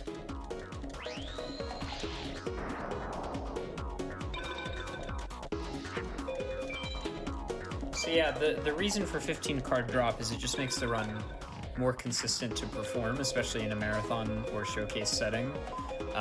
Vanilla Forbidden Memories is quite the thing, because every time you have to do this, you get 1 card.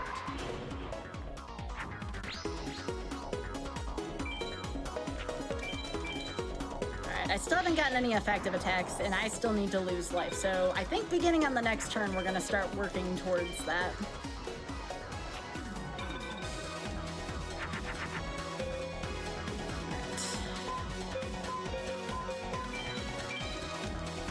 I guess I could have gotten rid of that ATH as well. I'll do that on the next go-around. I guess I just want to make sure it goes off first before I go playing my only other source of that in the deck. Alright, that should be enough. There we go. 1100. Nice. Like that. And speaking of things that could be disastrous for 500, we're going to play Umi here just to make sure. I mean, we have a widespread ruin down as well. That would also kill an MBD, but I would like to play that before I also forget about it.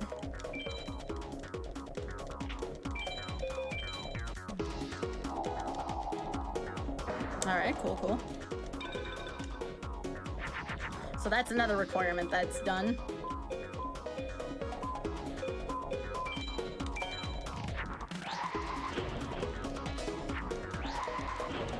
We should be close to our requirement at this point. We're gonna put that in defense mode, and we're gonna big old chill here for a second. So we still need to get all of our effective attacks, but it's not a huge deal right now. We've fulfilled most of the other requirements at this point. Can't wait for a mod which rewards you with 100 cards. I think that'd be a little much. You'd on average get 3 Megamorphs every time you win a duel with A-Tech. I wish. Some nights you get 2 or 3 of them in one go, if you're lucky on your first try. Other nights it's like this.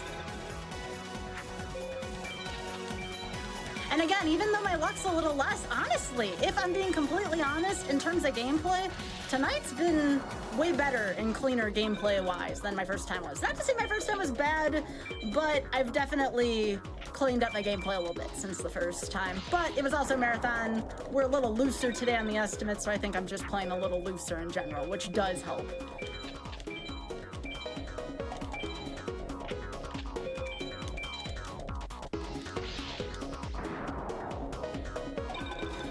Was that 2 or 3, y'all, on the effectives here? I always do an extra one anyway, so I'm not too worried.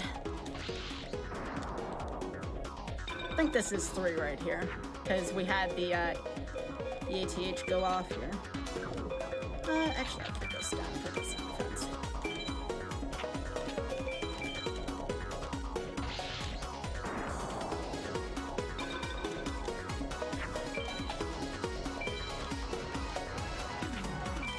Have I played Duelist of the Roses? Yeah, I've beaten Duelist of the Roses and gotten multiple rank upgrades on the captains, which is cool. So my plan here is to do just one big old fusion at the end once I'm confident I've gotten enough effective attacks. And I'm doing some math right now, so widespread went off, we've equipped. I'm pretty sure this should seal the effective... Oh, no, not yet on the effective attacks, evidently. Okay. Well, I guess I put down a 0 defense here. I'll be down to 3 cards next turn. So I believe this should be my 4th and final attack, effective attack, if not, maybe my 5th one, which also doesn't hurt anything.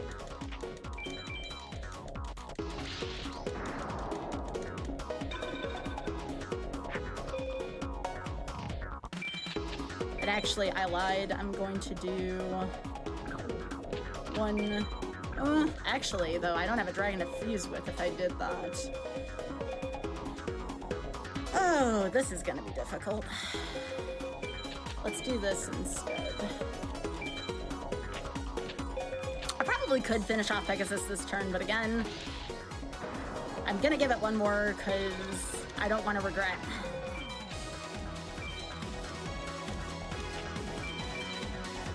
Okay, so now if this isn't my 4th coming up, then something went horrendously wrong with my count. All right, so let's finish it on up here.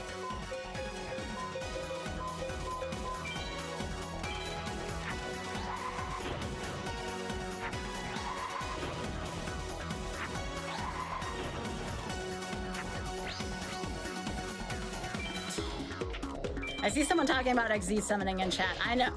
That's all I'm gonna say. I know. That's where, with XZs and Pendulums, that's where I quit playing the more modern version of this game.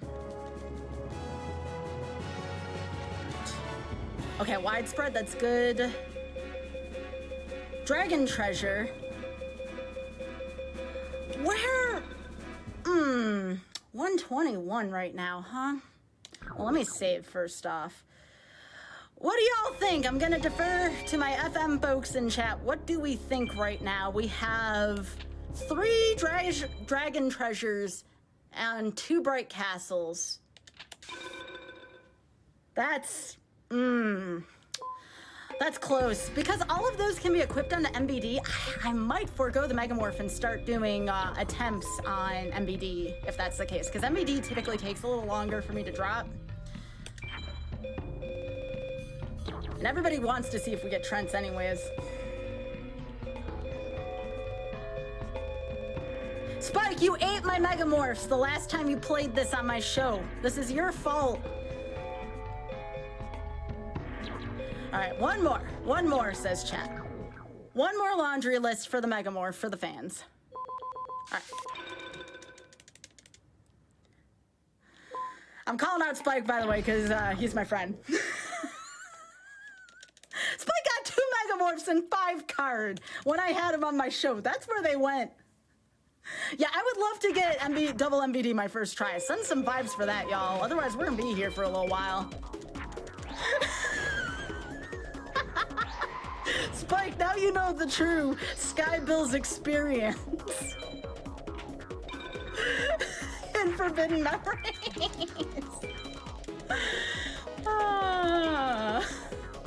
At least we can all laugh about it, right? For the gamers, that's right. So, and I feel bad for ADF because, like, there's not much to talk about here, right? Like, I feel horrible. No, I'm like truly just vibing out, man.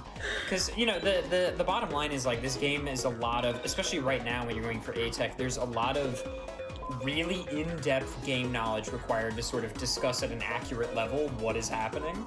And I just don't have that game knowledge and game sense for this particular speedrun. So I'm kind of just sitting back enjoying myself and letting you kill it.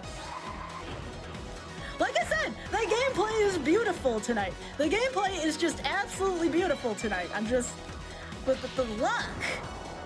I ate it all in World Tournament. I spoke too soon. Someone also asked if this is a rerun. No, if this was a rerun, I would have 2 Megamorphs by now. So no. There's your answer. This to me is sort of like, you know, this is the first time I've gotten a proper education on like what's going on. But in the past when I knew absolutely nothing and like I felt like chats for this game were so involved, this game was like the ultimate pop on and vibe because I have no idea what's going on. Like I can't explain why this game is fun to watch, but it just is. Do we already have... That's widespread. Okay, so I'm going to put... Actually, this should work. Alright, see, I just saved a turn there. We got rid of the extra widespread ruin in hand and did that. See, runners, I'm learning some stuff. I'm learning some stuff here, gamers. But the good news is we do have 3 dragon capture towers and 2 widespread ruins. That's gonna be great for the final gauntlet. Should the game let me get there. There's still some stuff I want before we get to that point. Actually, yeah, that'll work. Alright, let's see if I can lose enough life points here.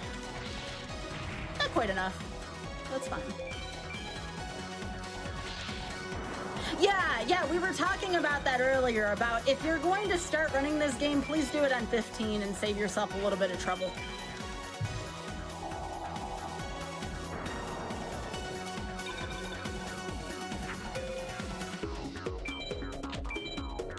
So I'm gonna put that down as well. And I still gotta lose life, so I'm gonna leave Cannon Soldier in attack mode here. Nope, we're 5 duels in to Pegasus Techs and no Megamorph yet. Been very clean attempts. These are probably some of the fastest attempts I've ever put into teching safely, but just no, this game's not having it right now. Alright, let's put this in defense. One. Actually, I can probably ditch a Dragon Treasure next turn. That'll save me another spot in my deck. We'll put it on a non-dragon just so it'll bounce off. Yeah, I have a 38 here, so I already equipped. Alright.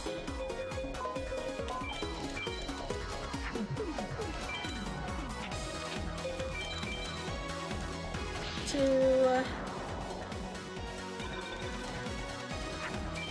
It really does. It's really easy to mess up, too. I know I'm making this look easy, but again, ask any of the runners in chat. This is, especially when you're new to it, and I've only been running this for a few months. I have not been doing this forever. I've played the game, but I haven't been running this for that long, so...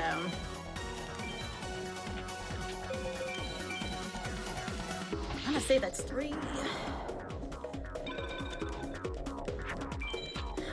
What's gonna... I would really prefer to not do Final 7.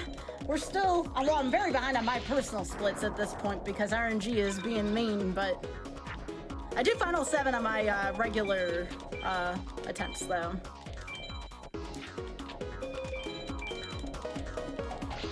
Alright. I think that's 4, that's 3 or 4, but I did an extra one here, so.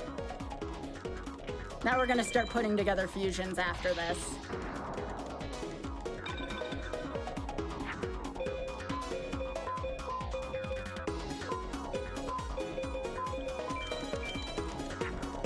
Let's start trying to finish these fusions off, shall we?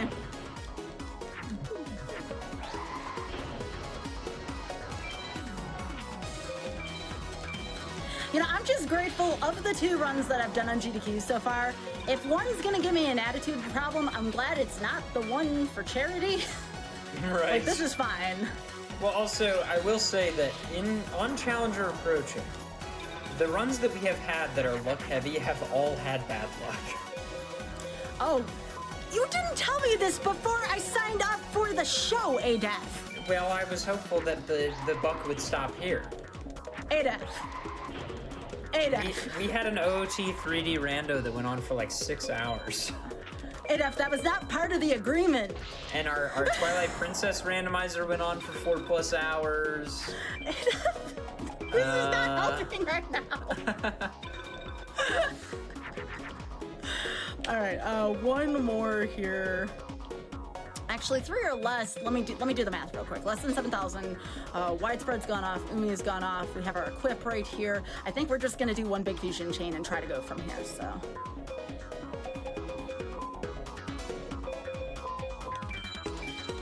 All right.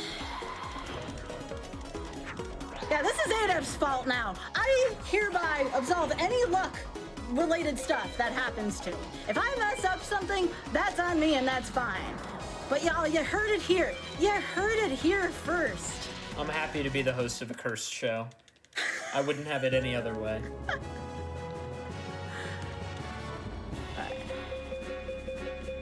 Oh, God, game. Ugh. What is that? 6 attempts with a... Spike, you really did eat my Megamorphs. All right, I'm gonna go for MBD just to change it up a little bit. How many A-Tech attempts was that? Was that 5? 6. That's more than what I've done in any of my attempts, including the one that I had at Frame Fatale. So that's 90 drops, which means you're exceptionally likely to see at least one. Oh, yeah. Yeah. All right. Let me get all my stuff in here. So what do I need in order to get some MBDs here? Well, I am going to put all my power cards in here, all my equips. I only have 5 equips so far. That's why it's scared. We may have to go for 3 MBDs. We may need Beatrice here. I don't wanna, but that may be what needs to happen here. Maybe Adef should walk away at the end of each duel so drops improve. I'm happy to do that. Oh my gosh. All right, y'all. Again, we're gonna go for MBD here just because I can crank out attempts much quicker. It is about 8 minutes in attempt right now. Whereas for this, well, not this. This one's probably not gonna count. It's always hard to get the first one here.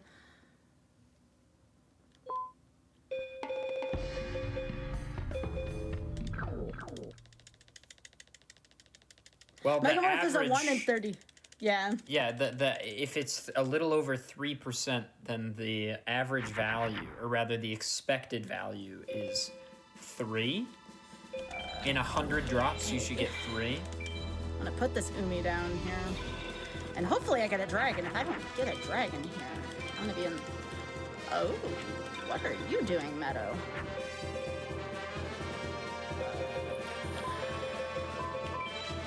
I don't know what this game is doing right now, but I'm in this tweet and I don't like it.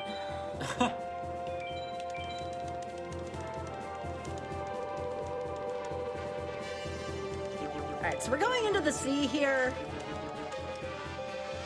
Partially because, again, we want to take the power away from Meta Mage's creatures here. Alright, I guess we're going back to Sojin. We did put 3 Umis in the deck, though, for that reason, or the 2 others.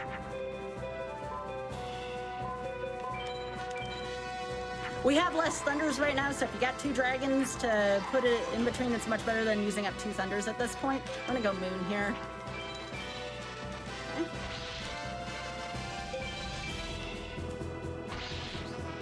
We actually still have a chance to POW this. If nothing ridiculous happens this turn, like a shield, that's a shield. Okay. Unless that's an Empress Judge. Anyways.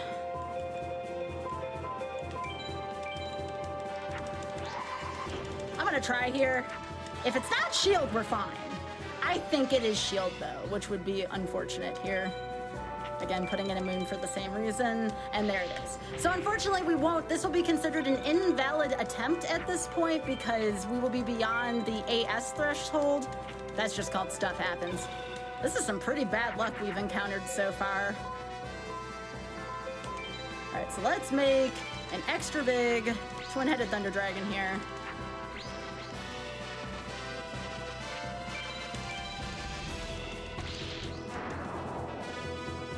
Yeah, Empress would have attacked Pumpkin, that's true. Oh my gosh, 2 of them? I guess Empress would have attacked Pumpkin there, though.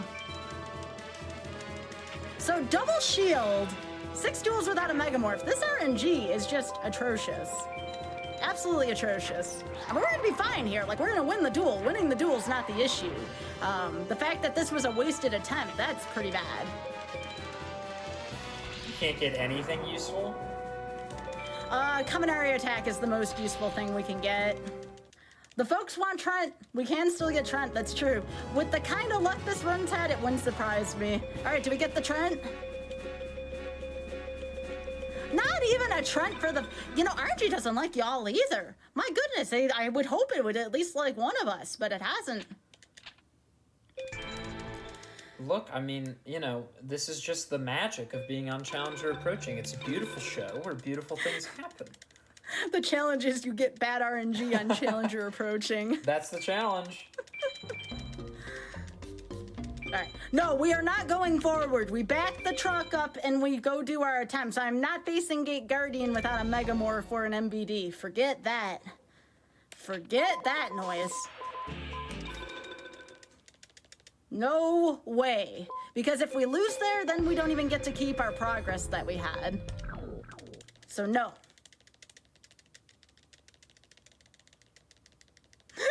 Thanks, Spike. We are going back for the vibe. That's the damn truth.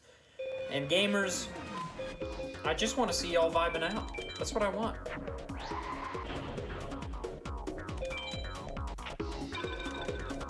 Spike, I appreciate you being a good sport about this, by the way. I'm just jelly. I'm jelly you get the 2 Megamorphs and a 5-card drop in one attempt.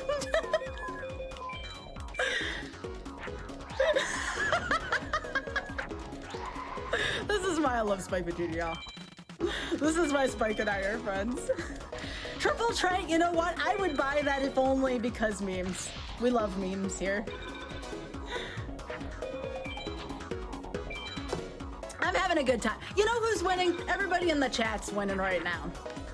Except for the Trent lovers. I feel bad for the Trent lovers right now.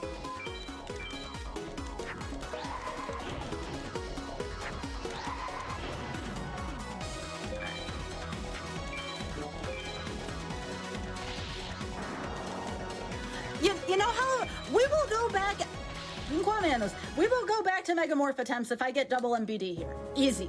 Easy. I will go back and try for another Megamorph if I get 2 MBDs here. That's one! Bob! Bob, my love! You've come to me! See? Everybody, let's hear it for Bob! Everything works out. Everything works out in the end. We still need another one, all right? But Bob is here. Bob is here, everybody. Now, where's Forbidden Memories runners? Where's the logic in this? 6 tech attempts, no Megamorph, 1 MBD on my first try. Like, where is the logic there? I don't see logic present.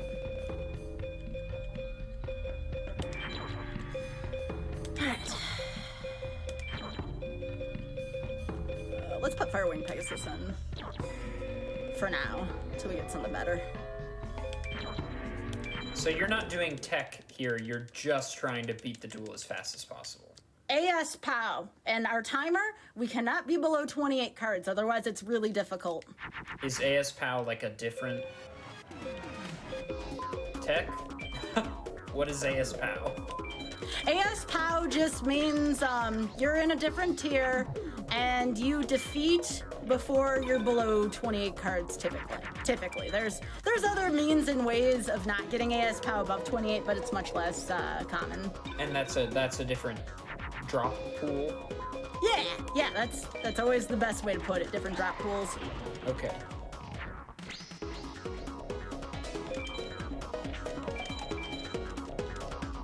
Now the only way, again, this isn't gonna work is if a shield is played here. If anything other than a shield is played here, we're golden. We're good to go here on this attempt. Okay, that's not a shield. It's not Uranus. Hey, Bob, what's up? Thanks for saying hey. Thanks for being a friend. Just casually summoning a 3,500 attack monster without doing anything. Bob, Beatrice, and Benjamin. I say Bob came first today. It's a very Bob thing to do. There's another one. All right. So that's Benjamin or Beatrice. Well, I'll let Chad vote on which one of the other ones. Okay, so that's 2. We're 2 for 2. So now we go back to Pegasus. I will keep my word. And we're gonna try one more time for the fans. Maybe Spike can send me some gifts here. One more time for the fans to see if we can produce a Megamorph here. Because now we can finish the game if we can get some Megamorphs going. All right, so here's what we are gonna do. We are going to reduce our Umis here. We only need 1 of those. And we are gonna go down to, we'll call it 3 equips. There we go. Or 2 equips there. And And now I'm gonna put the other MBD in for stability reasons. And I'll put Metal Dragon in here as well too. And I am going to put in... Yeah, I saw the Dark Magician also. Yeah, we're gonna use Dark Magician as well later on. So here's the thing, I have never gotten 2 MBDs to drop that fast and then gone back to farm Pegasus. This is a first for me personally. I'm sure other folks have done it, other Forbidden Memories runners have done it. I have not done this yet, so this is new territory for me. This means something went really awry. Okay, so we want more zombies as well.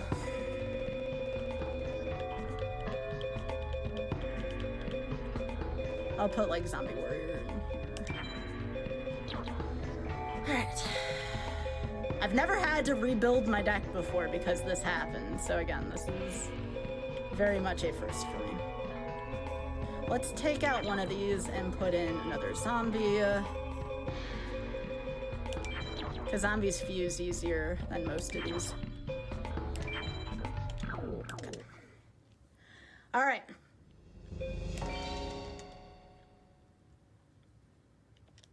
I didn't even notice the Curse of Dragon dropped. Undo that. That's easy fix. Sorry, I was too busy paying attention to the point that I was 2 for 2 in my MBDs. I totally missed that. There we go. Alright. If I get 1 Megamorph, I will move on. I would like to, but let's not be too picky here.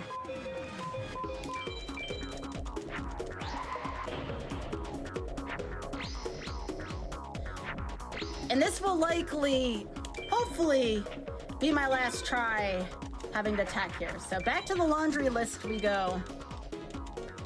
Yeah, I thought we'd still be on, I thought we'd be on Meadow for 15 attempts. Ask anyone who's ever watched my stream about how often this has not happened to me before. We are routing on the fly here. And honestly, I think this is what most, in a showcase, what most Forbidden Memories runners would do at this point if you were 5 equips and 2 MVDs and Megamorph list. Give Pegasus a couple more tries. Don't go ridiculous on it, but give Pegasus a couple more tries.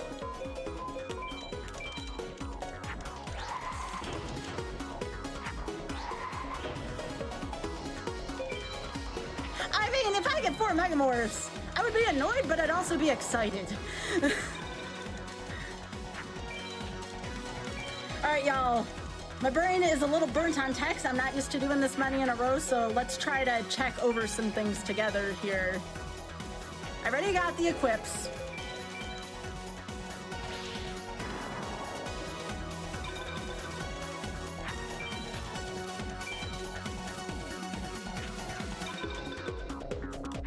Honestly, I can get through all the mages up to this point.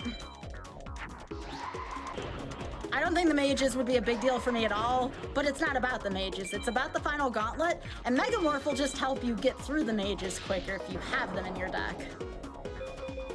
Actually, I'll keep that in attack mode.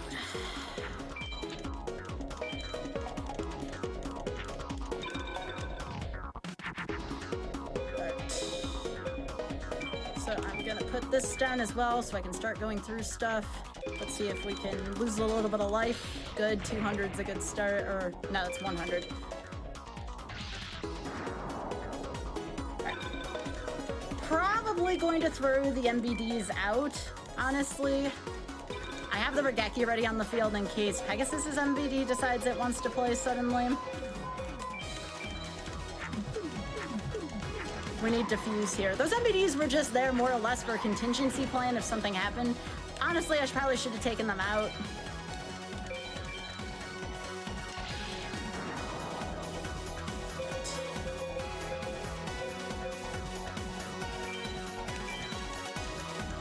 Let's activate this.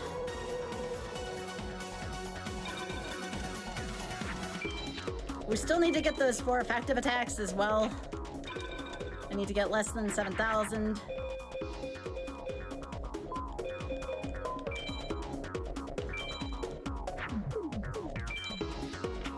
Let's see if I can lose a little bit more life here. That's 200.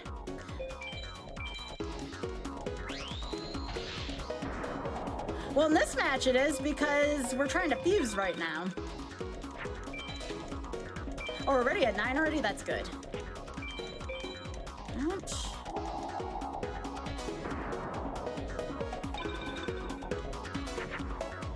What a wild run so far, Adef. Truly wild. A bizarre set of circumstances. A very bizarre set of circumstances. That's a good way to put it. Apologies, I was looking at something and just looked away for a moment.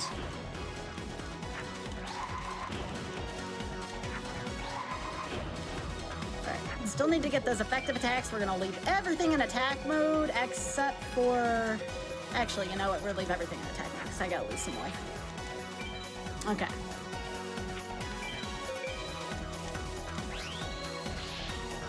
Alright, that works for me. That's another 5 off. Let's leave this in attack mode. Let's attack this. That's 1. Adef, I can't believe you didn't tell me about how cursed your show was. Well, see, the thing is, if I told anyone how cursed it was, nobody would ever come on. But I'm just waiting for the person to break the chain. It most likely will not be me, because I can be a little cursed myself sometimes. 2.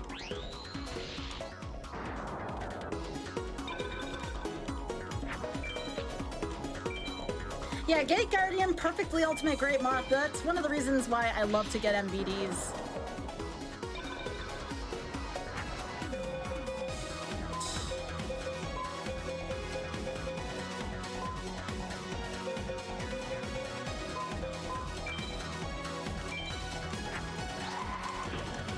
Yep, that's a good number to have for my life because then I know that requirement's met, and I'll never forget that that requirement's met.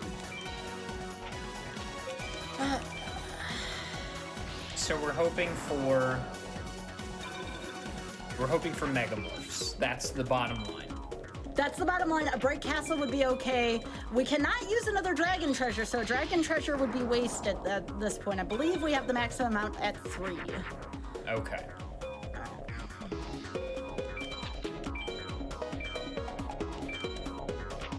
And we're gonna do this one more time here. Next turn, we will make a big fusion and win. We'll be at 3 cards exactly.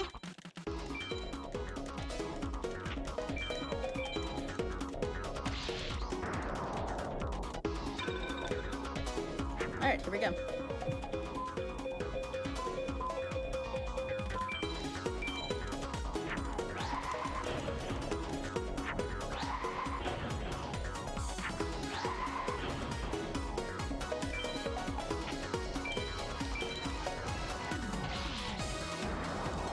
Oh, there were plenty of fusions here. Plenty of fusions, plenty of effective attacks, and we're at 3 cards, so we're good.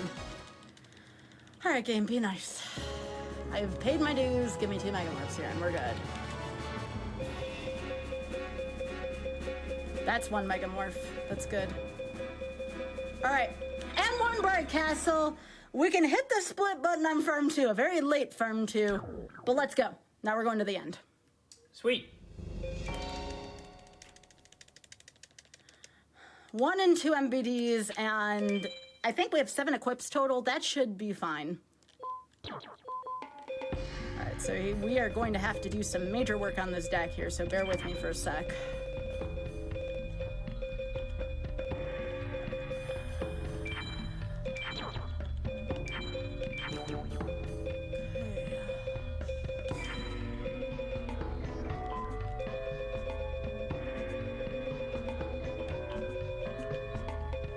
Oh yeah, we're going for it. No worries, y'all. No more of the farm, and we can go back to... Well, we can go back to fun until we get to the final stuff. Then I start sweating a lot again. And that's never a fun time. Okay. Oh yeah, I also probably want to put, like, Dark Magician in here. Y'all were excited about that earlier. I wouldn't want to disappoint. He's the Pharaoh's chiefest servant. Alright, so that's in Spellcasters. We have to have Dark Magician. Okay. I am actually going to pick up another thunder real quick, too. Let me save before I forget. I'm going to do a couple of extra menuing here. It just occurred to me that I can probably pick up a Mega Thunderball.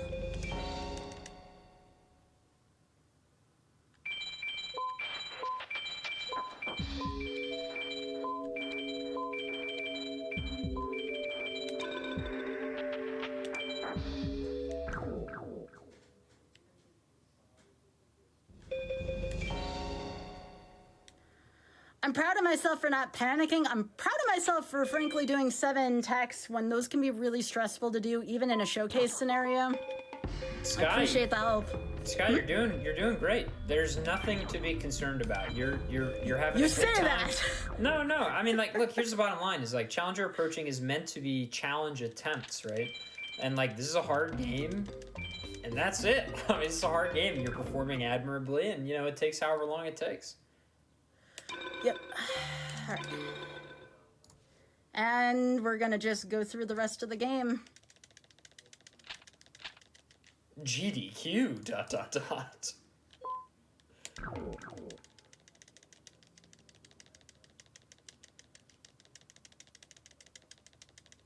I'm just glad I at least got one Megamorph to prove to folks that it does exist and I wasn't just making it up. That's always good.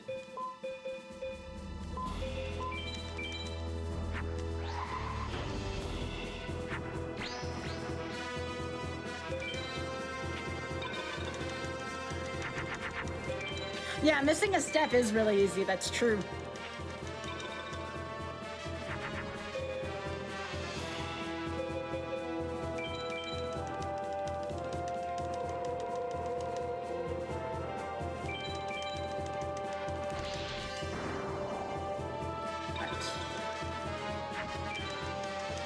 Okay, that works because we can get still a pretty good attack here directly now.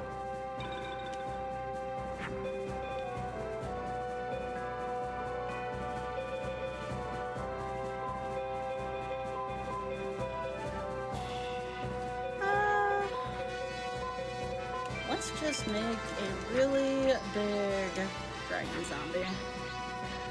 And it's gonna come back to bite me if we go against the shield, but that's the price I pay for trying to get greedy here.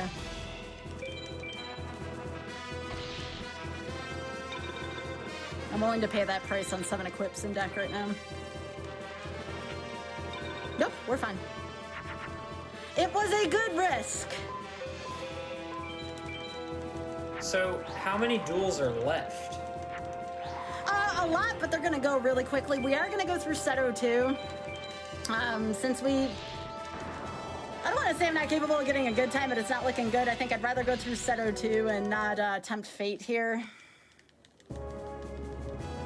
Is that like a saving point?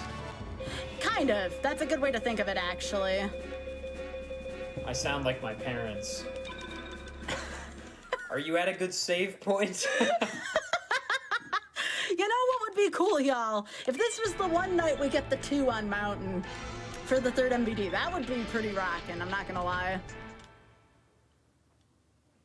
All right, this is where things get a little scary. We are capable of facing a 4250 Gate Guardian. It gets a field power bonus on the meadow field. Not fun. So I would like to see an MBD here. All right, so we do see an MBD here. Actually, we just win. Because we get a Guardian Star advantage by putting it in Sun. Done. We've won. Now Yay. Everything else is just a formality. Insta-win condition. However, everything else kind of stinks here. So I'm going to put this widespread down gingerly here. I'm just going to be very careful, so to speak. Very careful.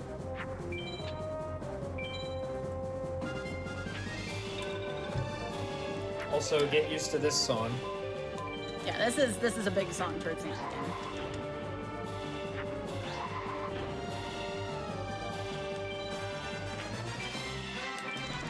What we got here? Red Eyes! What are you doing, Kapura? What are you doing?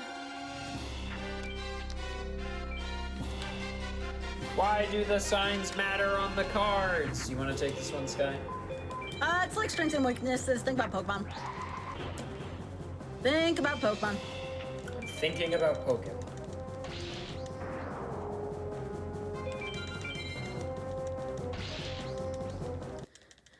If you run this game, though, you will have to have a chart or memorize what's weak to what. At least some of the more major players. Yeah, we got easy mode there. You always want to treat it as if you're not going to get easy mode, but it's good when you have that luxury. Gamers, I'm just going to remind you again. Be sure to follow Skybills on twitch.tv/Skybills. It's really that simple, and it will change your life, I promise.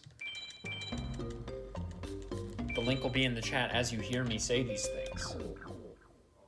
And if you're on YouTube, you can go to the description, and her link is there. Alright, this one shouldn't be too bad. We already have a field power bonus with most of our tough creatures on this. Twin-headed Thunder Dragon loves the sea.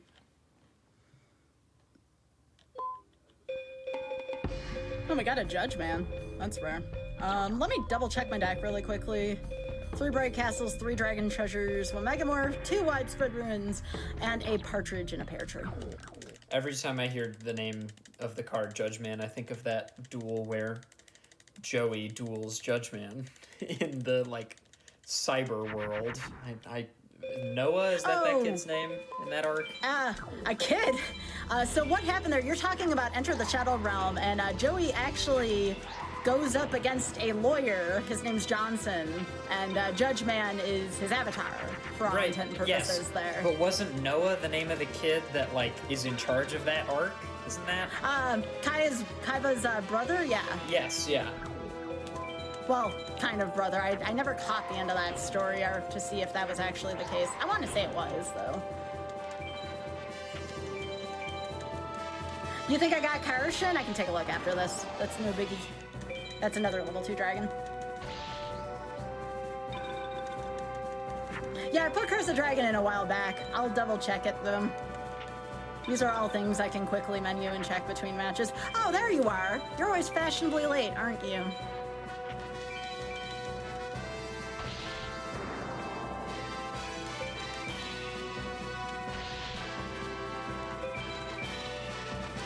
No, not Mokuba.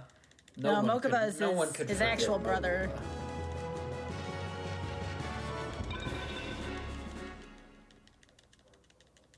That's what I thought. Okay. It's been a little while since I've seen that story arc. And there's the whole, like, you know, sibling rivalry between them, because Kaiba has a corporeal form. Oh, got a lot of good stuff here. Okay,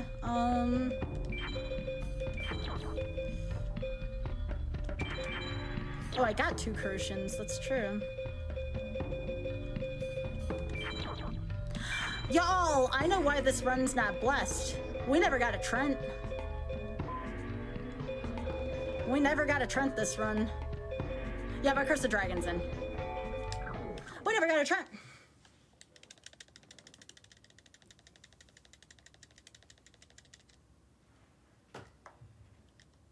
Probably after this duel, we'll take our next break.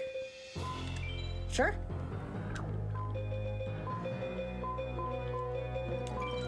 Actually gonna put a huge Twin-headed Thunder Dragon out first to start. We don't really need MBD as much in this battle. 3,800 is pretty good.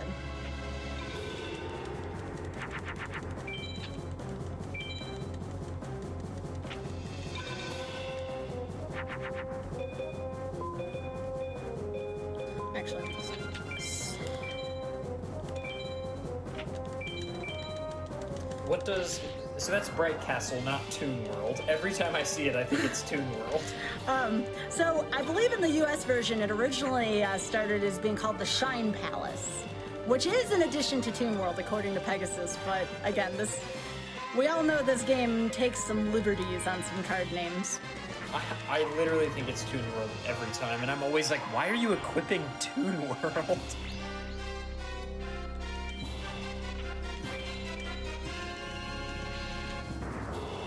This was not an easy mode. We got a crab turtle and a shield. I wouldn't call that easy mode. I think we just drew well here.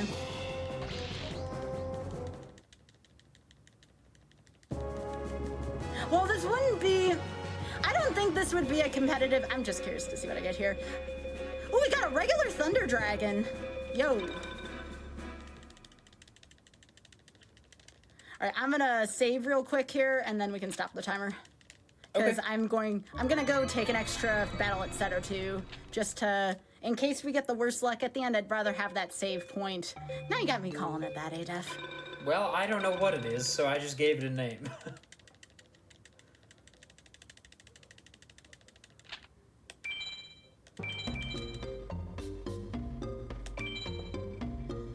All right, 3, 2, 1, stop the timer. All right, I'm gamers, at don't go 2. anywhere. We'll Yep. be right back with more Challenger approaching and more Yu-Gi-Oh! Forbidden Memories right after this.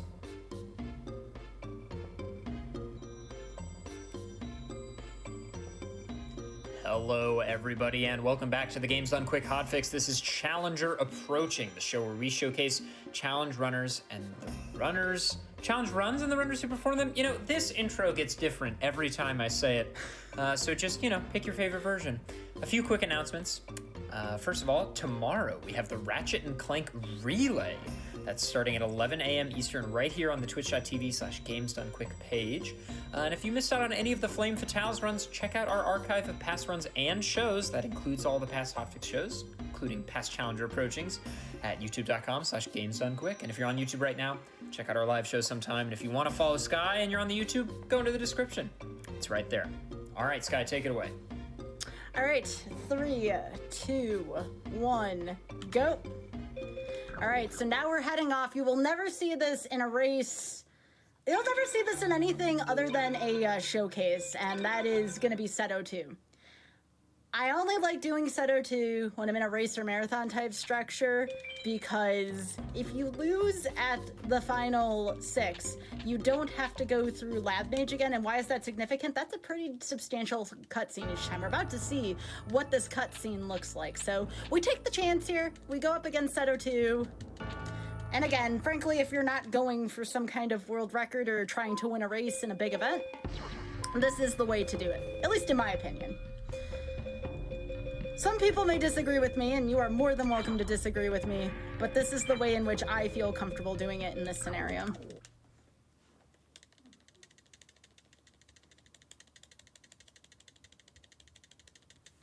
GLHF? Thank you. Oh, that's perfect. That's actually really nice. We won. Gate Guardian's the biggest thing it can put out. We're putting out at 3,800. We already won the first duel. Well, that's good.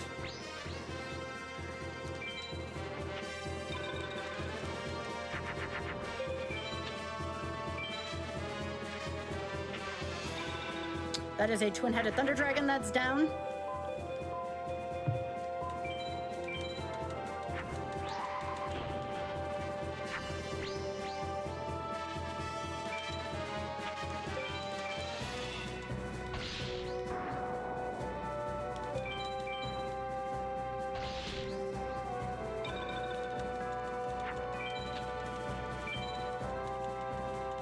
Yeah, I put both Crucians in, and the Thunder Dragon that just dropped.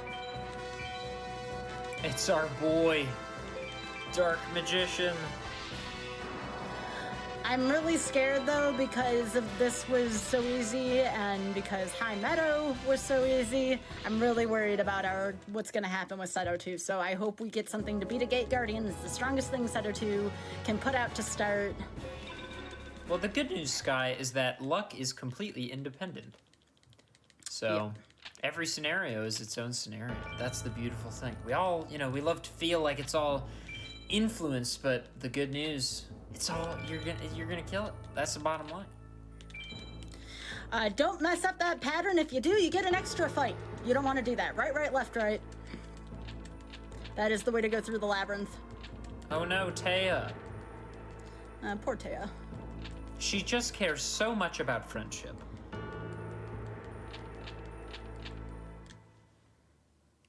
Hey, I had somebody bring this up last week. I believe, at least in the episodes that I've seen, I'm pretty sure Taya is undefeated in duels in the anime.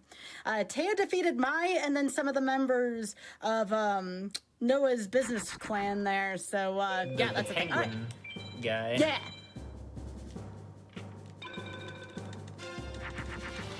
So that was really funny to think about. I think that's Junior.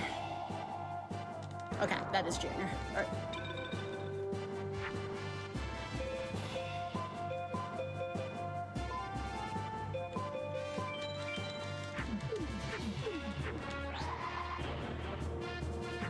Let's just try to get in as much damage as possible. We do have 7 equips, 2 MVDs in here, so let's just try to get an early jump on damage. Kaiba has to top that Gate Guardian at this point for me to feel a little sweaty about this match. And that's it. Let's see if we can find our solution now. That's a top deck from Kaiba. But we top decked our own. The king himself. By the way, that is a game-winning hand, 4,500 from our friend.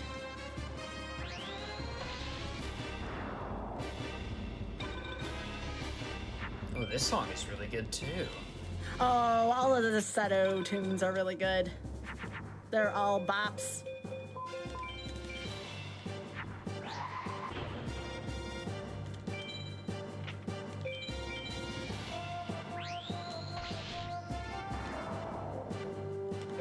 Bye, Seto 2. Let's go. So now it's just the final 6? No, not yet. We still have a few more mages to go through, but we're going to go through them really quickly. We're going to go through them very, very, very quickly.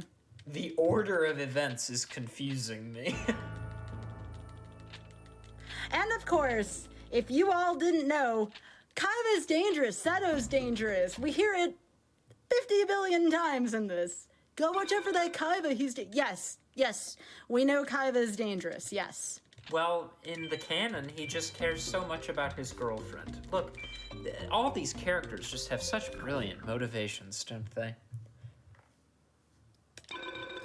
So now we're gonna go up against the third strongest potential monster in this game, and that is the perfectly ultimate Great Moth, also known as Pugum. That is a 4,000. The good news is, if we put, and I will, if we put our MBD into Mars, Mars has a advantage over Forest. I forget what the actual Guardian symbol is, Jupiter, Saturn. I always confuse those two. But anyways, it has an advantage on this field. So that's good. Speaking of which, I do not like this hand right now. So let's get rid of it, and we're gonna put this Metal Dragon with Dragon Treasure in Mars, because again, Mars gives us a field power bonus. This will count as a 2850 on this field.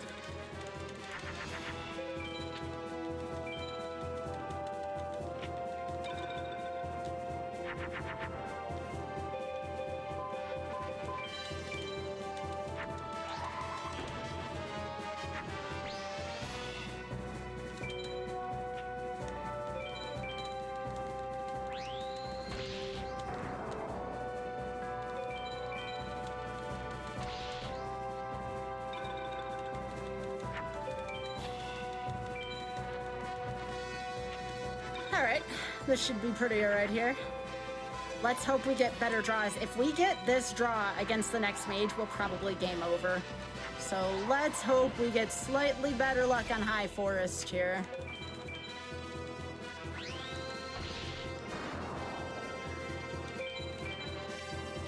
Yeah, I would recommend Falsebound. You don't have to be into Yu-Gi-Oh! To appreciate Falsebound Kingdom. Falsebound Kingdom is a great Yu-Gi-Oh! Game. Not a good Yu-Gi-Oh! Card game, but a good Yu-Gi-Oh! Game.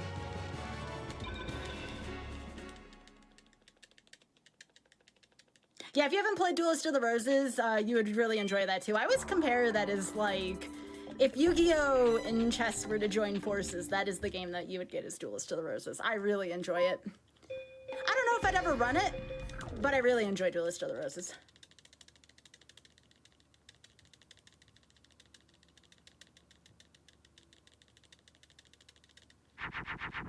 And we win. Let's go. That's it. We now defeat Pugum. With Mars, we are 4,500 now. Pugum's only 4,000. And that is not Pugum. Pugum would not go into defense mode.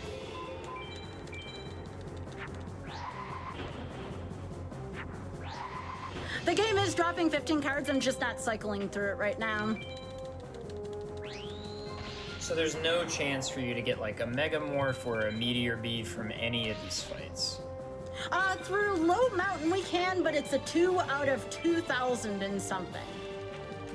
So pretty unlikely. I've never had it drop yet as a 2.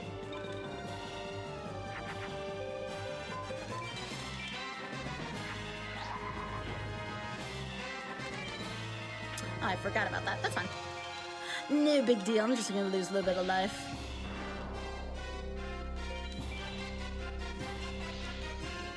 I'll win on the next turn anyways, so I'm not too worried about it.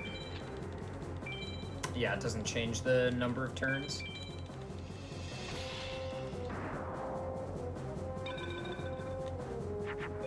Oh, there we go. Oh, well, yeah, there you go. Yeah, that'll do.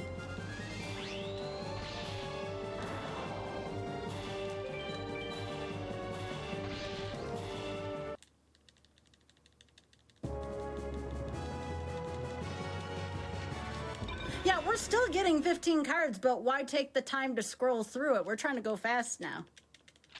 The only one I may do is Low Mountain. We're gonna do one more save. This is the last save we're going to do before the save, before the final. We do Mountain and Desert without saving. Desert is typically a defensive shrine unless something really goes wrong, so I'm not too worried about that. I normally would save between everything, but I got kind of shorted for time because we had to do, what was it, 7 techs against Pegasus? My God. This could have been such a good run for how the MBDs dropped. The MBDs dropped much easier than it has in any of my other matches. Unbelievable. This would have definitely beat my Flame Fatale run had I not had to tech Pegasus 7 times. Right. That's okay, though. These things, they do happen. They do.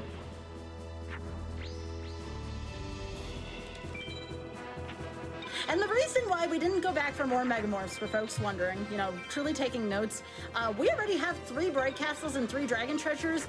I believe at this point, Megamorph is really the only useful drop we can get at this point. It's just not worth it now.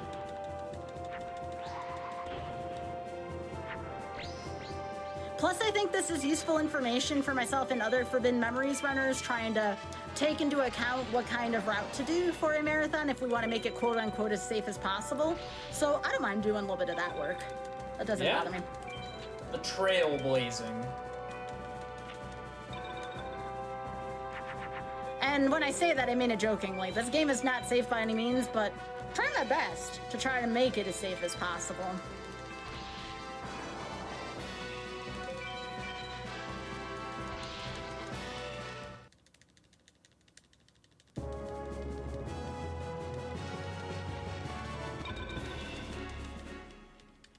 All right, we'll see if we get the 2 in a second.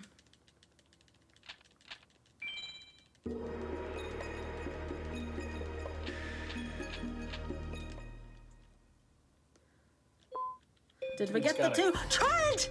Oh my God, it's Trent! What the heck? I don't think Mountain's ever dropped a Trent before. Look who made a last-minute appearance, y'all. This dude's got a cool outfit. Trent! Oh my gosh. Well, there you go, y'all. There's Trent for you. So why not Megamorph the Meteor Bead? Well, you want to be able to spread out your damage, right? Oh, sure. We're already got a 4,000 MBD. It's a little different when you're going up against the really big hitters at the end of the game, but for right now, it's good to diversify damage for speed. Now here we get a little bit of the Guardian Star advantage here, so we just go right over Black Skull Dragon. I think that's the toughest monster, so we did get hard mode for Upper Mountain. There we go. Run's officially blessed now. We got a Trent.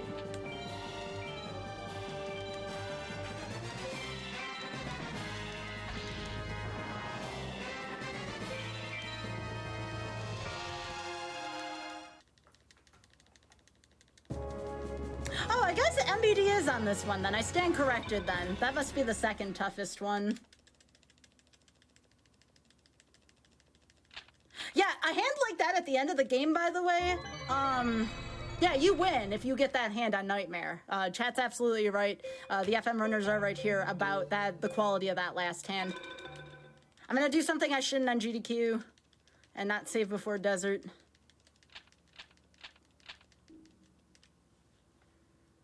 This is our last shrine before the final 6. Oh, there's Crimson Sunbird. Regular old Crimson Sunbird dropped. How appropriate. Yeah, where's that hand on Seto 3? That's the hard-hitting question right there. We're gonna get some more Thunders, by the way, from the password thing before we also finish here. We're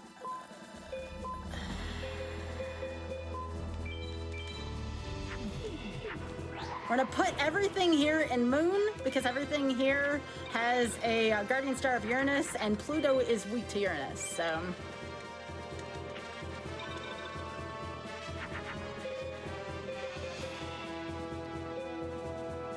I shouldn't do this, but to be safe here, we're gonna just make that a little beefier. Because even if, yeah, I was gonna say, even if this is a wall, we'll only be 1 equip away versus 2 if we do that. What back row does Desert play?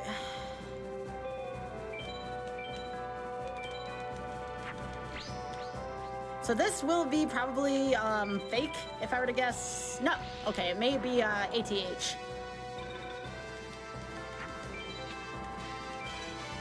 I'm glad I made a good play there. I thought to myself, like, it'd be so easy to just save that. But no, we did the right thing there.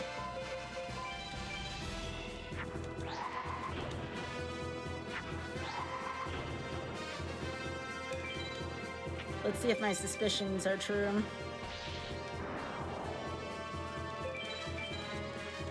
Oh, no, it's ATH. I wonder what that is then.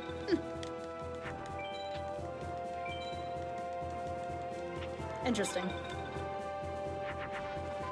Actually. How much have we seen Regeki in this run, by the way, y'all? We haven't seen too much of it since Kaiba. In the early duels. Yeah. Yeah. I had just thought about that. I'm like, we haven't really seen Regeki since Seto Kaiba in World Tournament.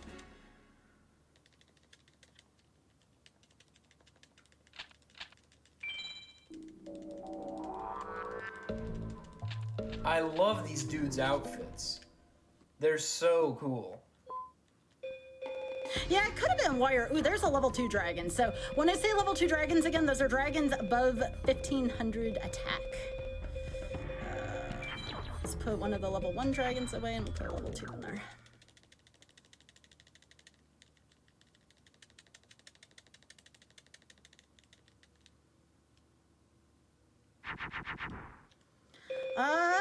This should be good to go, actually.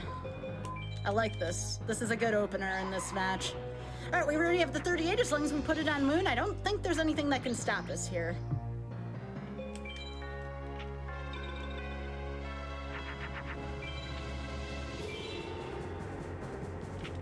Yeah, Raigeki, that's the way I remember it, Hyper. Dark magic, exactly. Raigeki is super OP because it's Dark Hole without any of the negatives. Zoa? Really?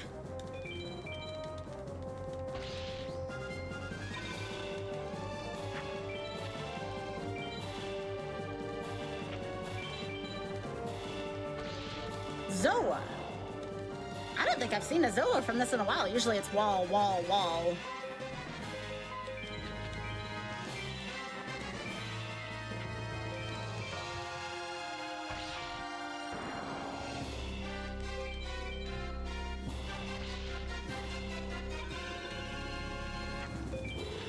So again, we're gonna do a little redemption at the end for another Thunder or 2. Typically you wanna have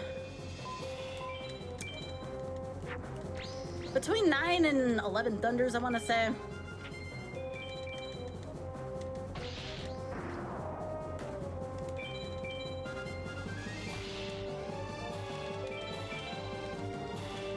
All right, clean mages, and even Seto 2 all around. We are back on track, y'all. Yay! Now it's just Is Final Six nice to us? I have no comment.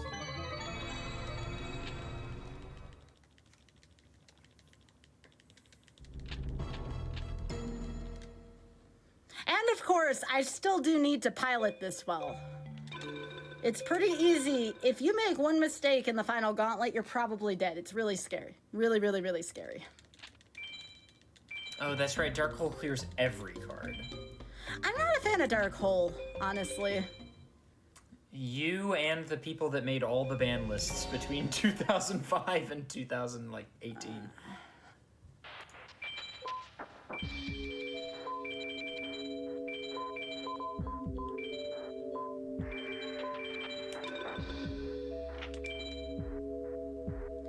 I can get one more.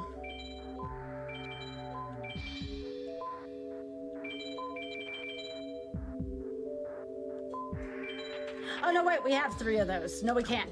Electric Lizard would be our next one at 35. We already have all the Osceola here, numbers 2s that we want. All right, we're not going to put the Dragon Capture Jars in until High Sheen. Until High Sheen. All right, let's count our thunders real quick here. 1, 2, 3, 4, 5, 6, 7, 8, 9, 10.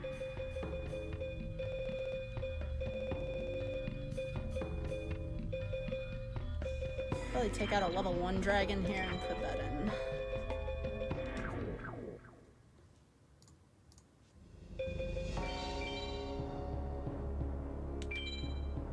All right, here we go. Good luck. Thank you. The first 2 are typically not that bad. I say that. They'll probably be a little worse than usual. I don't have any Skull Knights or Dark Magicians because we had the fortune of not farming Meadow Mage. We only have the 1 Dark Magician. So the first couple matches may be a little rockier than usual for that reason, but we'll see. We could also get Zoa to drop if we get AS POW, but I'm not counting on it.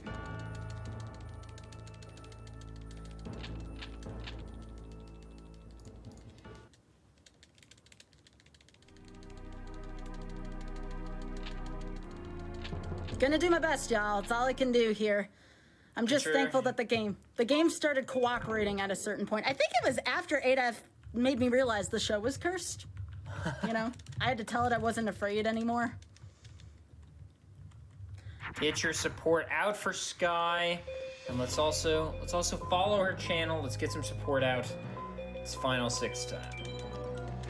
All right, so we're gonna do something called scouting here. I didn't get an ideal first hand. I'm going to hang on to my level 2 dragon and put this into defense mode. The threshold for this match, you need to get above 3,000 to do really well. Right now, we didn't even have that because we didn't have a thunder in this hand, even though we added a thunder here. So 3,000 is where you need to start for this. Sometimes it's worse than that. And there we go. So we're gonna keep that Curse the Dragon in our hand just in case. Never hurts to have a level 2 in there. Especially, again, we only need to get over 33 typically will do it in this match. Probably should have put that in Moon. That's okay. Because sometimes we get a wall here. We didn't get a wall so far, though, so that's fine. I just got to remember to play the second one, which is right here in Moon. And this should do it. Unfortunately, we're not going to get that beautiful AS ranking, but that's fine. As long as we clear this, that's all I care about right now. We are done with Sevik.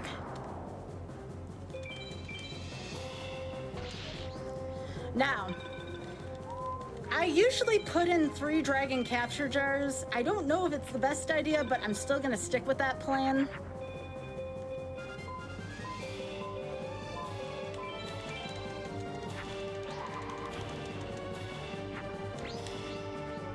I have to remember also that next battle is the battle, the only battle I believe in the Final Six, where if we get MVD, we need to put it in Mars. Very important. I've lost a match by not putting it in Mars before, and that's how delicate this is. You put something in the wrong Guardian Star, you probably lose in this gauntlet. Did I mention too you can't save between matches? That's where we are right now. Yeah, the early Yu-Gi-Oh! Monster art is great.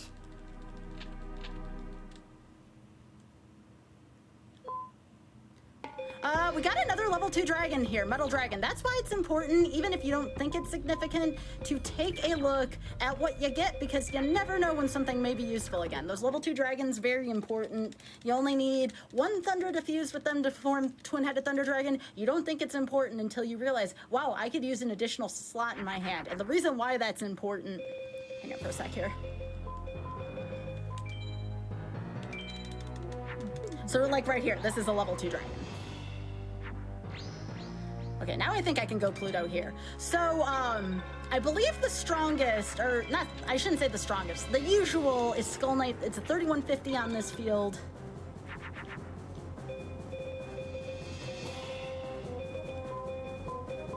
I'm hanging onto that widespread rune in my hand just in case something goes horrifically wrong here.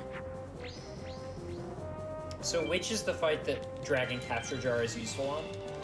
Haishin, which is after this.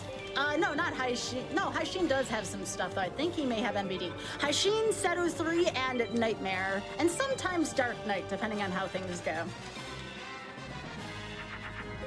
All right, FM runners.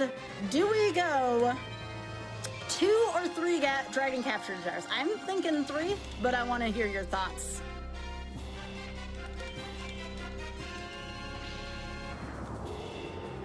Yeah, there's rituals in this game, although they don't get used too often.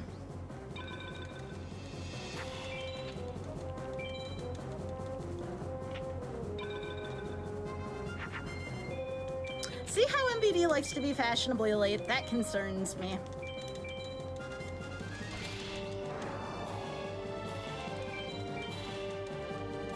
All right, we're calling for 3 here. All right, I agree with you. I just wanted to know the opinion.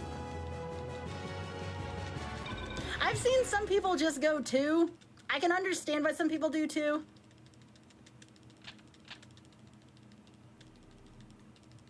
Now, it's important to remember, y'all, from this point forward, we can do all we can do, but sometimes the game's just going to be like, I win, and there's not a dang thing you can do about it. So keep that in mind as we go through this next series of battles here. The last 4 are just terrifying. I don't care what level of runner you are, this is always a terrifying experience because your fate is no longer in your own hands at this point. So what are we going to take out? We got 7 equips here, so we're probably going to get rid of Umi. And let me count my thunders again. We have 11, actually, yeah, I believe we have 11 thunders, so I am going to get rid of 1 of them. So then we can go that. And then let me count my dragon. Actually, we don't need Dark Magician anymore. Dark Magician was good before, but now we just kind of want Twin-Headed Thunder Dragon here. So I assume you're trying to keep the deck minimum at all times. What do you mean minimum? Just like go through my hand? This is not a good hand. Okay. We're just gonna clean up this hand and keep going. We are going to scout by throwing the whole hand out. This is one of the scariest scenarios you can get, just a completely bad first hand, and we don't want to give Haishin any life points early on. That was a mistake I used to make, and there were some lovely community members to let me know, Sky, don't give Haishin anything, and I'm like, oh, okay. Because sometimes it can mean the difference between life and death. And that is the strongest thing Haishin can produce here. This is where things get scary. I no longer can care about this Dragon Capture Jar. We're just going to get rid of everything here.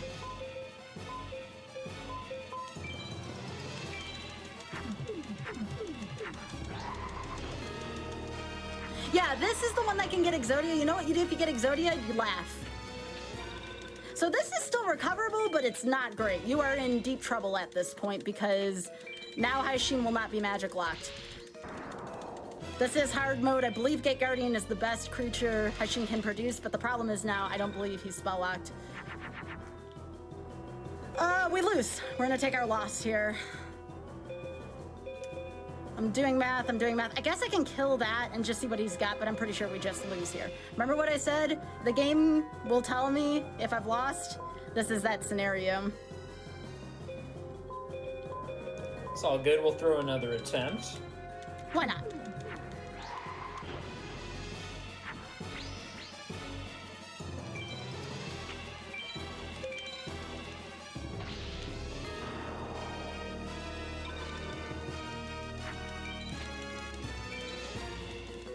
We're gonna give it one more try here. I guess if this is another Gate Guardian, I lose. No, that's a Sun. That's Junior. Okay. Oh, that's just gross. All right, so let's see. I can make it 2600 Thunder Dragon or get rid of this. So yeah, remember what I said about level 2 dragons being important? All right, I'm gonna wipe it up and try again.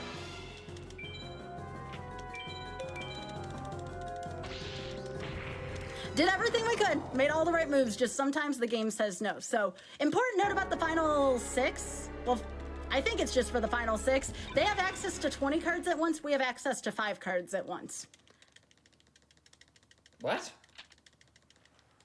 So, unfortunately, we are through the first half of our deck and we could not find a single MVD. A single MVD would have won that, right? Because it's Right. Gate Guardian. Right. That's the one point where it's like, if this game's gonna kick you in the butt, it's gonna kick you in the butt.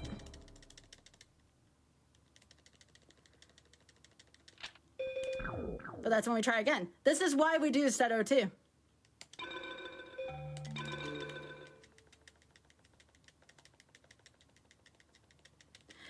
So all those of you who are saying F in the chat, you're gonna run this, right? And not save it all? I assume. You're gonna run this and not save, and you're gonna run it on 1 card.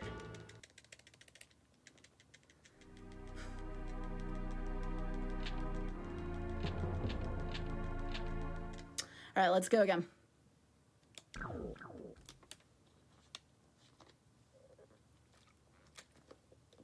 GLHF.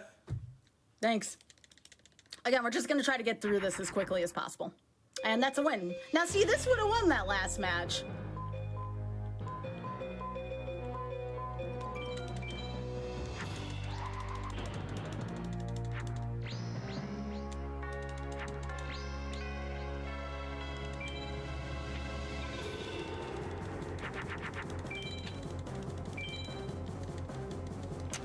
Alright, so it shouldn't take us too long to get back there. If I was gonna game over on something, Haishin's not a terrible one, because it's not too hard to get back there.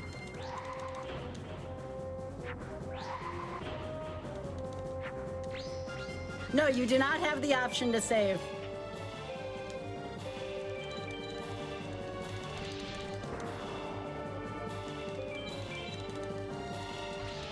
How are you supposed to win against 20 card hands, you pray?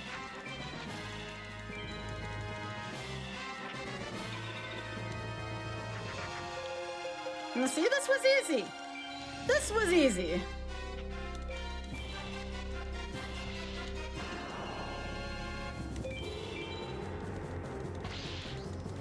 I wish it was Exodia. That would have been an honorable way to go.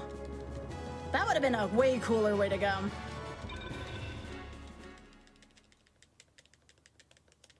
That's the way to lose to Haishin if you're gonna do it.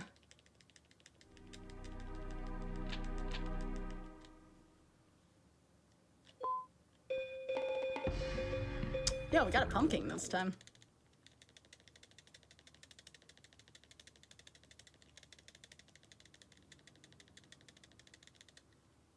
You're not convinced this game was... It can be beaten. What the heck is this hand?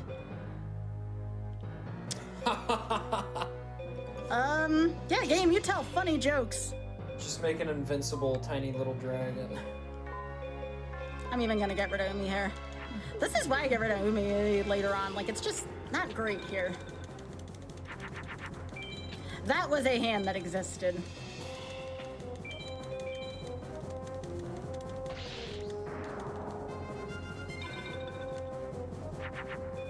Oh! Fashionably late again, right? He showed up. He showed up. At least I remembered to put it in Mars this time.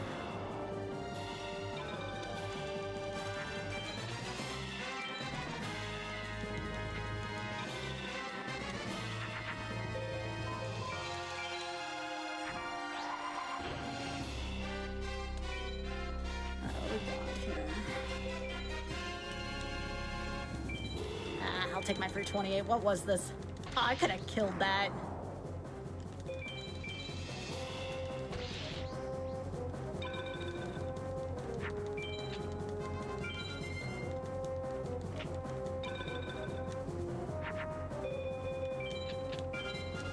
Widespread is also a pretty decent card to get up front against Taishin. Actually, this should be... What we got? Ushioni? Yeah, they're dead. Big time. See, that didn't take too long to get back. It's getting through stuff. Alright, we're gonna stick with the same plan as last time. Why Mars? That's only for the second one. There's something that can happen in... whatever Guardian Star beats on it escapes me at the time. But there's a reason why. That's the only battle that you put MBD in Mars. Everything else is in Sun. Alright, so we get Umi. We get rid of a level 1 Thunder, and we'll probably get rid of a level 1 Dragon here. And we are putting in...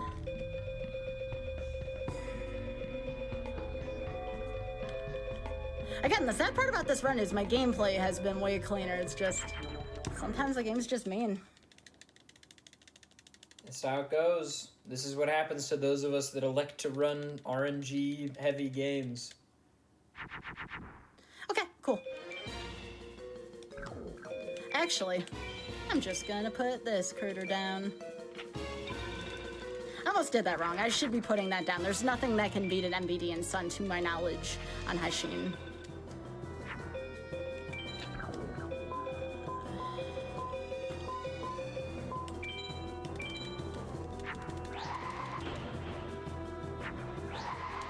Want the damage right away.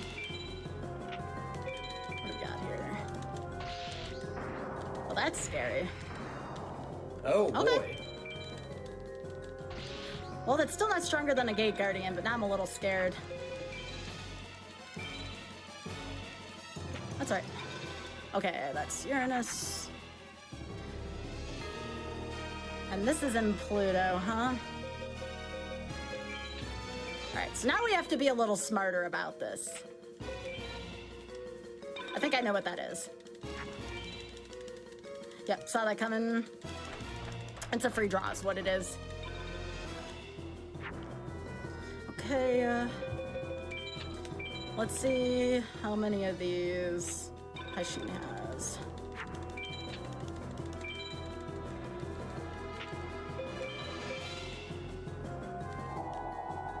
Poof. Nice. Oh, this isn't over yet, sadly.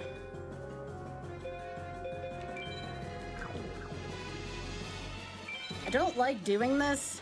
Yeah. But I don't want anything ridiculous to happen here. Right. Yeah, I'm pretty sure that was a wall as well. Okay, if he's down to nothing here, there's still a chance. That's what I'm kind of banking on right now. Okay! Alright, I think we're out.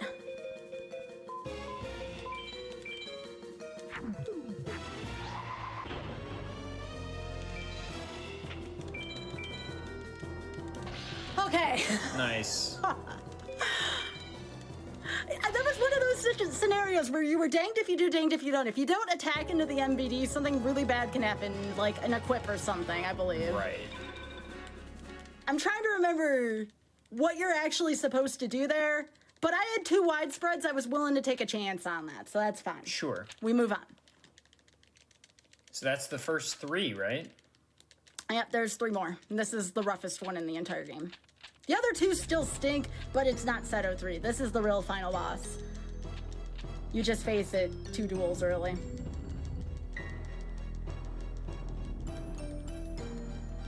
It got a little sweaty.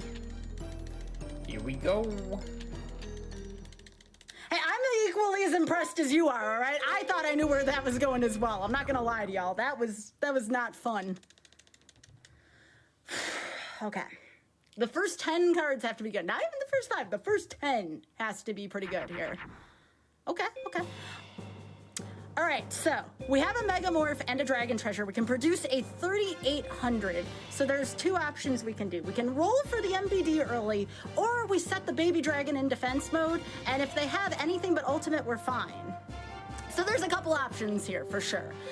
If we get we need 2 more equips on this. So we either set the baby dragon to scout, or we pitch 3 and hope for an MBD. So this is an iffy first hand. This is lots to consider here. I'm just trying to think right now what the better solution of the two would be. I don't think there is a direct right answer. I think because we only have one Megamorph, we consider pitching here.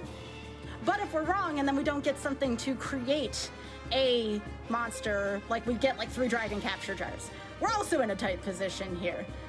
So I think what we're gonna do is we're gonna toss 2 here instead. We got the we got the Thunder Dragon here. We're gonna scout this way. You typically scout unless you have something worthy of being an ultimate. That is a moon, not a sun. What do we have? It is a Gate Guardian, y'all. And we can produce a creature that defeats that unless that happens. Okay, 26. Anybody got a calculator here? Geez, 26 plus 15. It's 30. 26 with 15 is 41. Wow. Okay. I told you all something funky was gonna happen here. Oh, God. We have to get rid of this. So, for the fans, I'm not saying this is the right move. I'm saying it's the move we have right now. Everybody buckle up your seatbelts. If we draw a widespread ruin, I think we win here. And we don't lose our Thunder Dragon. I told you all this was gonna happen.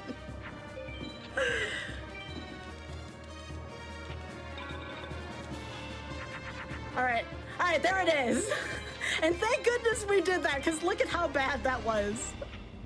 I'm putting my widespread down and just being like, you know what? Let's just take a step back for a second. Wow. Hey, Duff, your show is really cursed. I don't know if I've told you that enough, but that's where we are right now. Isn't it delightful? I love Challenger approaching.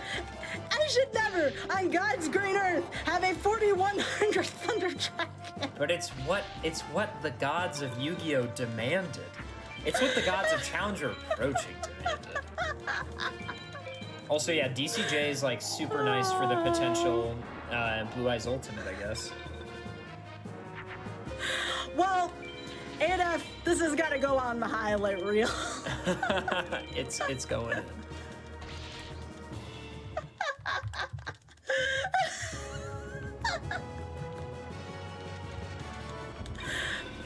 The game over was worth that alone.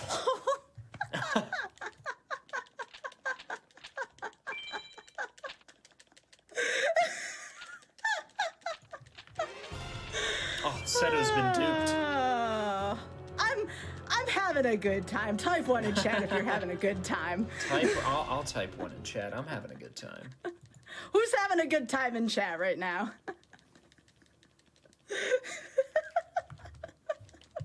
I laugh now that that's over. That was not funny in the moment, all right? That was not funny in the moment, and we're not even done yet. Stuff can still go wrong here, so just continue to send those good vibes, please. I'm scared. I'm scared after what happened there. Oh my God.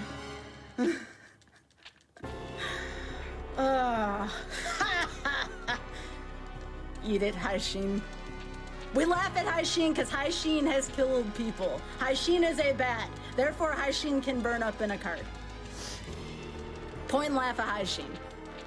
Who is this guy? So, there are some names for this. I believe Randy Savage might be one of them. Okay. This is what happens when you assemble all the Millennium items and you say, okay, now destroy Egypt and make me king, and Dark Knight's just like, nah. All right. Well, this is a little tricky. So, I think what's gonna happen here is we're gonna pitch 4, and we're gonna take a chance here. We're gonna keep Regeki in the hand. And because we could run into Cosmo Queen here, we are gonna put this in Moon and leave it in attack mode, because if he plays Cosmo Queen, we're fine. Because Moon's strong against Cosmo Queen's Guardian Star. It could be, all right, that's Red Eyes? No, sorry, Black Skull, Black Skull. All right, hang on. Okay. I think I need to, I'm going to Dragon Capture Jar here, actually. Cool Even if we animation. take a little bit of damage here. Oh, yeah. Oh, if you thought that was a little laggy, Dark Hole's way worse. Oh no, I think it's cool. I thought the animation was really cool. All right, that's probably a widespread ruin back there. So I think we're gonna play our own. All right, now we have to play mind games here. This is bad. All right.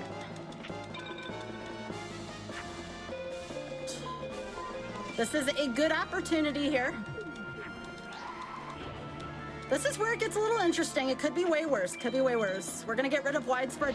That's not okay. All right, if that's not widespread ruin, what is it?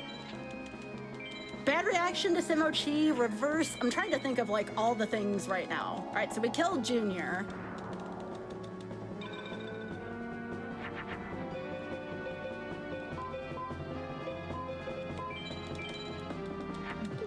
I think we should be fine here because we have Regeki now.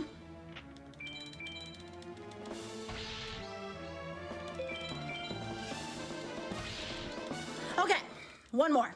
One now, more.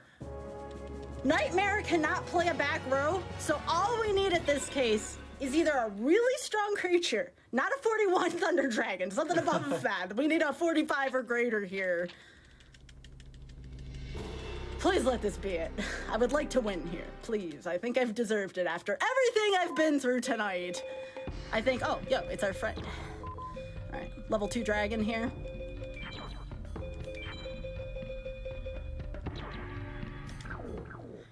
Good luck. Okay. One more. Give me a free win here, please. That's almost a free win. We're gonna scout and hang on to MBD. If we get Megamorph plus one other equip, we win. Now would be a great time if I could just get 4 equips. Great time for 4 equips. Great time for 4 equips. Okay, that's not bad, that's not bad. We take this. You cover that.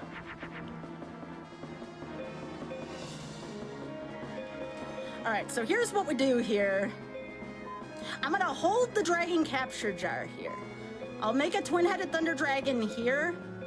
And then I'm gonna play MBD and put the Bright Castle on it. This way, if we get ultimate, we still have a backup plan here. Still plenty of equips to go around here. Put that in that sun.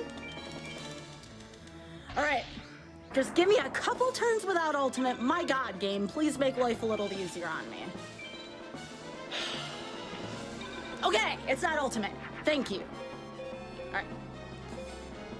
So here's what we're gonna do. We need to do some damage, all right? I love the tech of like pitching a card before you summon. It's so cool. Yep. I could have probably pitched one of the Dragon Capture Jars. Admittedly, that would have been a better play if I'm keeping myself honest. Oh, we win. Yes. Because Regeki, we would have won in either direction here. Yeah, I just realized that also. GG, Sky. When does time happen? Sub 3. Sub 3 twice on GD Cube. Not the prettiest of runs, but you know what? We take those and time. Yes, let's go. You were saying Challenger Approaching is cursed, but what I knew all along is what you didn't know. And what I knew all along is that this is a great show, and we only have runs that finish, and they always end up finishing every time, and I'm so proud of you, Sky. Let's go. Thank you. By the way, I'm pretty sure that's 1 game over. Only 1 game over in 2 runs here on Games Done Quick. Yeah, you just died to Haishin, and that's it. Yep, that's why you bite the Haishin. That's why we laugh when Haishin burns. Sky, I didn't want you to know the hidden technology that every run on this show that has had really bad luck has finished. Oh. Every single time. Why did you wait till now to tell me that? Because I don't want to influence things. Ada, you just talked to someone who made a 4100 Thunder Dragon. Don't start that with me, okay? You're acting like 4100 Thunder Dragon isn't a beautiful masterpiece. It was not funny to me at the time. It was not funny considering what could have happened. What is this wireframe nonsense in the credits? It means you did a good job. That's what it means. You're lucky if you see the wireframes. Everybody follow Skybills, please. What an excellent runner, showing off such an awesome game and run. Sky, what do you got to say? I would like to thank all the folks in the Forbidden Memories community who helped me learn this game. Again, I'm only a few months in right now, and now that I've had 2 successful runs, we'll call those runs that have finished under 3. I'm sorry, for Forbidden Memories, I feel like that is a fair thing considering what this game can do. Yeah. I really like the route. It's been well tested. I think it could have showcases. This is the way in which I would showcase the game. I'm interested to see other routing and ideas, but this is the one that I feel like, at least 2 for 2, I feel like that's pretty consistent. Also, just pick up the game. There's tons of resources available. If you've ever been thinking, even if you don't like Yu-Gi-Oh!, this game is deep. It's way deeper than it looks. There's so many different strategies here. Just go do the thing. Give it a try. Why not? Don't do it on 15 card, though. Do not do it on 1 or 5, because then you'd be like, Sky, you told me to run this game, and I'm having a miserable time. 15 card mod. Do not do 1 or 5 to start. Also, I still blame Spike for taking both my Megamorphs during his showcase. Gamers, thank you so much for watching us this Friday evening. That will be it for us, but I implore you to stick around because we will be raiding someone after a quick break, but a couple of announcements. Tomorrow, we have the Ratchet & Clank Relay starting at 11 a.m. Eastern here on the channel. And if you miss out on any of the Flame Fatales runs, including Sky's Forbidden Memories run, you can check out our archive of past runs and shows at youtube.com/gamesdonequick. And gamers, just to incentivize you, in 2 weeks' time on Challenger Approaching, Danny B will be rejoining us, and he and I will be doing a puzzle-off in Ocarina of Time, where I will design a puzzle for him, and he will design one for me, and we'll see whose is better. And other than that, gamers, have an excellent night. Stick around for the raid, and we're going to cut to a quick break. Take care, get vaccinated, and follow Skybills. Those are your homework assignments. Take care. Take care, everybody.